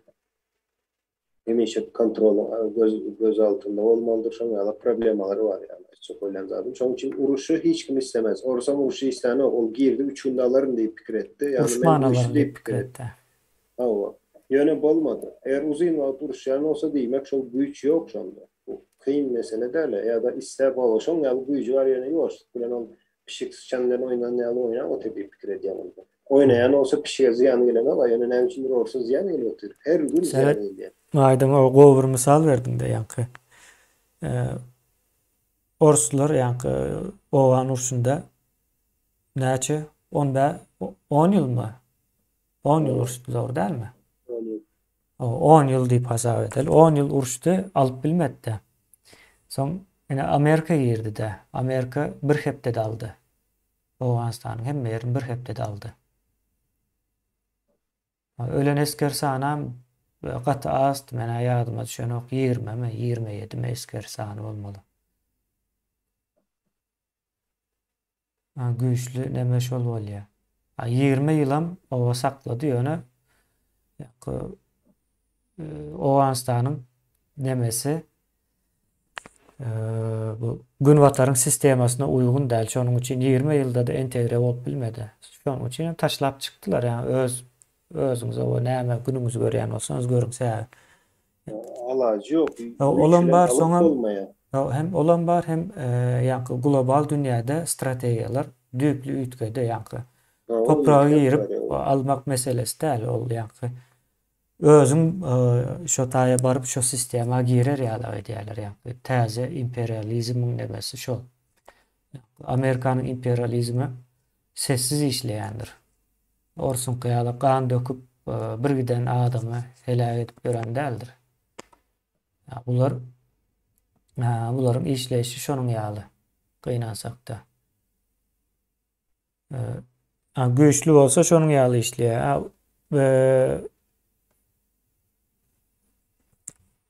Yani Orsun ama o nemes bu taýda. Şu wagt näçe esker ölenni Ors tarap aýdanok. Ukraina özünükini bir hepde mundan öňki nemem boýunça 3000 esker öldü bizden diýip aýtdylar. 3000 soň yaralysynam aýtdy, yaralsam epesli 7000den bartymykan diýe yaraly eskerimizem. 7000 var diye Yani Ors tarafından 20 bine yetti diye de öldürülen. Yani hem öldürülen hem esir alınan hem Tokoy'un içinde kaçıp ağaçlığından ölen bir entek o yavan hayvanlar yiyip nemeler çıkan eskerlerin sadece o telegrama girip görseniz hem zat görünüp dur. Uzağa gitmeye gerek yok.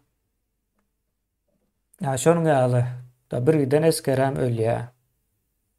Ve 2002 ýylda doğulan oğlanlar hem esker de aýdy. Urşa 2002 ýylda doğulan eskere urşa uğradyp bormaýak. Ha goranmana çıkarırsın o aýratyn bir mesele. Goranma. Yani urşa Öğrenmek iyi vermek. Başka bir zada. o sebebi näme diýilýär? Ýa-ni ýabanı bir ýerde sen, yabancı bir ýerde. Öğrenmek meselesi ýa-ni öýüň goraýan ol has nämedir? Ansat bir zattır ve näme meseledir bu taýda. Bu işler ütgeýändir. Basyp almak, öýüň goramak ýalyk däldir, basyp almak gaty nämedir? Kyn meseledir. Şonu ýaly hawa aýdyň ýanky. Yani bulam en ulu teröristtir. Orset. Dünya möçberindäki bir teröristtir. Yani nemede Suriýede eden zatlar gaterbetdi ýa-da. Şu çağa zorlamak hemme zadam şu taýlarda gaty öwrenipdirler. Ukrainada da şonu edipdirler de. Edýän işler şol diýe. Şonu 200'den gowragan bäbek ölýär. Bäbek ýa. Çağa. Şu an Ukrainada öldürülen.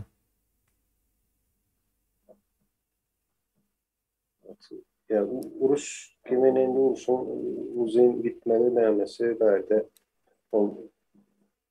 hiç kim istemeyen, her şey bu işin olsun, zalim adam olsun, uzun sürmeni istemez. Yani ben bu işi şöyle yerden görüyorum. Yani gelecek olsam, netice gelecek olsam, vakit mesele bu o informasyonlar doğru, yanlış nämesi yoktur. Yani özüm bir pikir çıkarıp böyle her bir zada näme var da käbir wagt ne şu uruşda ine şunu ýalyp näme bolup biler diýip aýtjaňyň sen nerden bilýän diýen soraw çykyp bilýär. Yani biz aýtýas nerden bilýän diýip. Ýöne bir zat kendine misal üçin bundan 500 ýyl ýaşandaýandyr, ýa-da 500 ýyl bolan zatlar bilýändir. Näzmen kimden sorasam sen nerden, sen ýaşamadyn, onda näme bolardy dünýä? Hiç kimem, yani hiç zat şuunun bolup bilmezdi. Biz misal üçin yerin şar formasında dogany nerden bilýäs? Kim aýtdy yer şar formasında? Indi şu aýdan adama sen näme çykyp gördüňmi diýsen. Suraty var, suratam sen ekrandan görýän, suraty ýasap bolýar. Şar şekli. Ýöne suwutnamalary var, suwut edilen, ýöne onuň suwutnamasyny bilmek üçin sen geografiýa, matematika, birem geometriýany bilmen, suwutnamasyny da düşünüp bilmeýän. Yani suwutnama öňünde dur, ýöne aýtjaň, onu düşünüp, yani bir şekiller, zatlar, sanlar var diýersiň. Ýöne şonu ne bu nämelerin bilmek diýmek aslında sen gidip öwrenmek diýsen yine cahillik diýip bilýänse adamyň ömrü gaty gadyr sen 100 ýaşaňda da 100 ýyllyk informasiýanyň hiç zat däldir. 100 ýylda nämesi özüň görüp öwrenjek bolsaň mysal üçin ýaşaýan ýerini bilersin, gidip bilen ýerlerini bilersin. Ýöne senden biri aýdan sen hiç Afrika tarapyna gitmedin-de zebra diýip bir haýwan görseň, onuň ýaly haýwan barmy diýersin. Gidip gördüňmi diýersin. Ýöne barlygyny bilýäs. Yani bir ýerde däl, bir näçe adam aýtjan olsa diýmek şol zat bolup biler. Şoň ýalyrak nämeler bardyr. Bu Ukraina meselesinde de biz yani bolýan zatlary bir objektiv nämeden seretip goýun pencereden näme bolýar diýip. Ukraina ananyň, Amerika ananyň meselesi de Yo Amerika ile Orsiýa deňeşdirmeýär ýalňyş. İkisi düýpli başga bir mesele. İşleyişler hem başka, maksatlar hem başka bularım. deňeşdirmek üçin Deňeşdirmek üçin ýene bir zat aýdym. Bir nämeni bir näme bilen deňeşdirjek bolsaňyz, meňzeş taraplary bar bolsa, meňzeş zatlar deňeşdirilýändir. Ama Meňzeşden zadylar deňeşdirjek. Ýene bir zat. düýpli meňzeşdäl ýa Amerika bilen. Bir eliňe telefon alýan, beýlek eliňe de bir sanat aýdaly agaç alýan, şol ikisini deňeşdirjek bolan kenini nämesini deňeşdirjek telefon bilen agacy. Bu misal berýän, biri telefon, biri agaç manysynda da. Ýöne iki sany telefonu deňeşdirip bilersiň, kaýsysynyň ýa-da näme diýilýär olar, ekran kartymy, ekranymy ýene işler, ýa tizligi ýene internetin nämesi. Bu zatlary deňeşdirip bilersiň iki telefonda. İkisinde de bar zatlar sebäbi. Ya ikisi meňzeş bolan üçin, ýöne telefon bilen agaç ýa-da telefon bilen bir şey deňeşdirip bu ikisini kaýsy. Şoň üçin käwat aýtýarsa deňeşdiren wagtyňyz ýene Türkmenistanda ýarar bersen Suriýe ýaly bolýar. Ama telefona yaprak koysan ağaç oluyor onda. Yine sonra olur. Suriye'deki kuruluş bilen Türkmenistan'ın kuruluşu ya benzeş hiç film benzeşeni Yo hem kim Amerika'da yaşayacak bolýa, pursatını tap bilse. Bravo. Ukraina'da Orset'te yaşayacak bolan ýene benzemeyen taraplar şu. Orset'te hava eger şoňalyk näme bolan bolsa ýok bu iş nämesinde teminen ýene ýanky näme gelýände. Ulanan telefonuňa seret diýen eşiňe seret.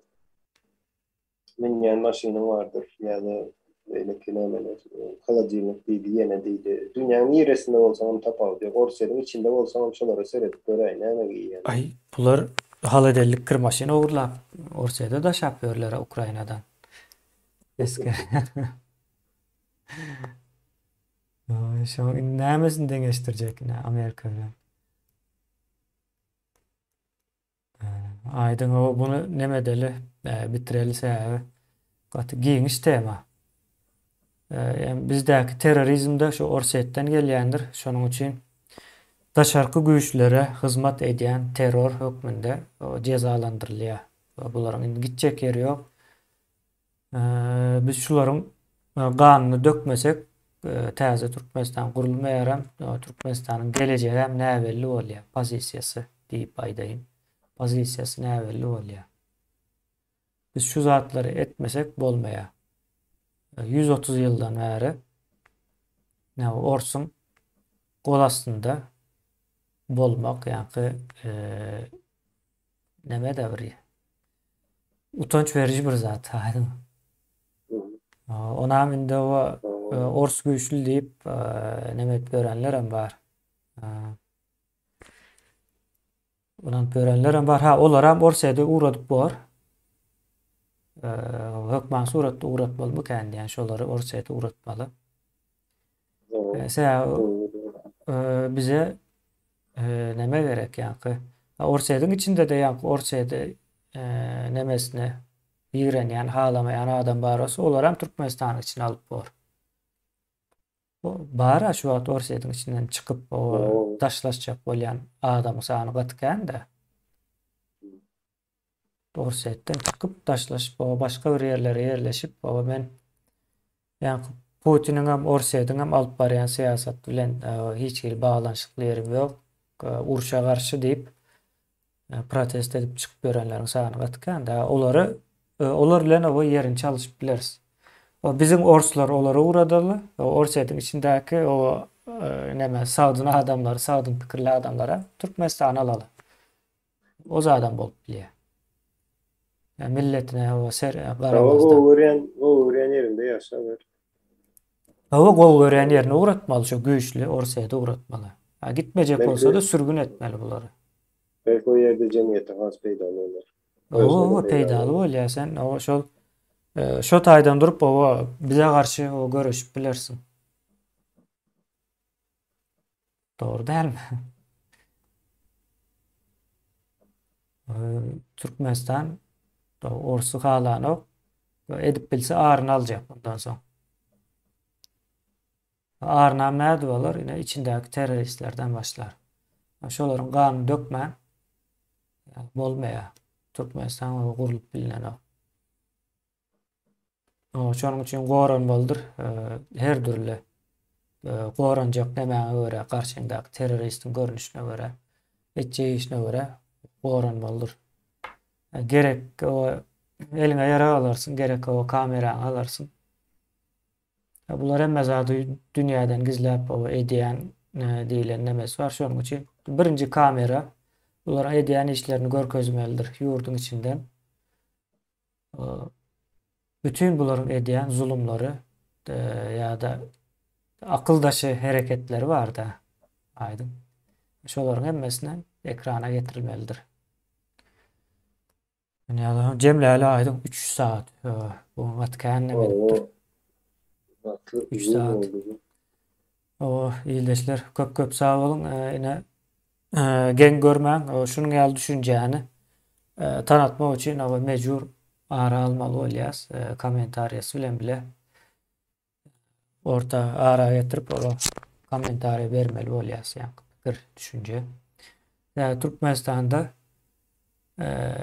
ine kim halka zulüm edýär diýip sorasaňyz, ine şul adamlar edýär. Orsy güýçlü görüp, şoňa hyzmat edip, şoňa yaraňjaňlyk, ýalakalyk edip gören adamlar edýändir. Ine şu agoşy Türkmenistana goýberem. Milis edin ya başga bir zat edin. Şol o adamları gany dökýär. Yani Türkmeniň gany dökjek adamlardan biridir şu. Orsa değmez o orsa. Yok orsa değilmez. Yok orsa değilmez. Rus dilini bilýär. Rus dilini bilýär. Başka bir sebepler vardır. Belki ayağı orstur. Ayda. Nemeler olup bilýär de. Başlığı orstur belki. Şöňýal diýse ýa var. Şöňýal sebepleri var. Bu iş bunu ýaly ýöremýär. Ondan soňra wagty köp zat üýtgejekdir.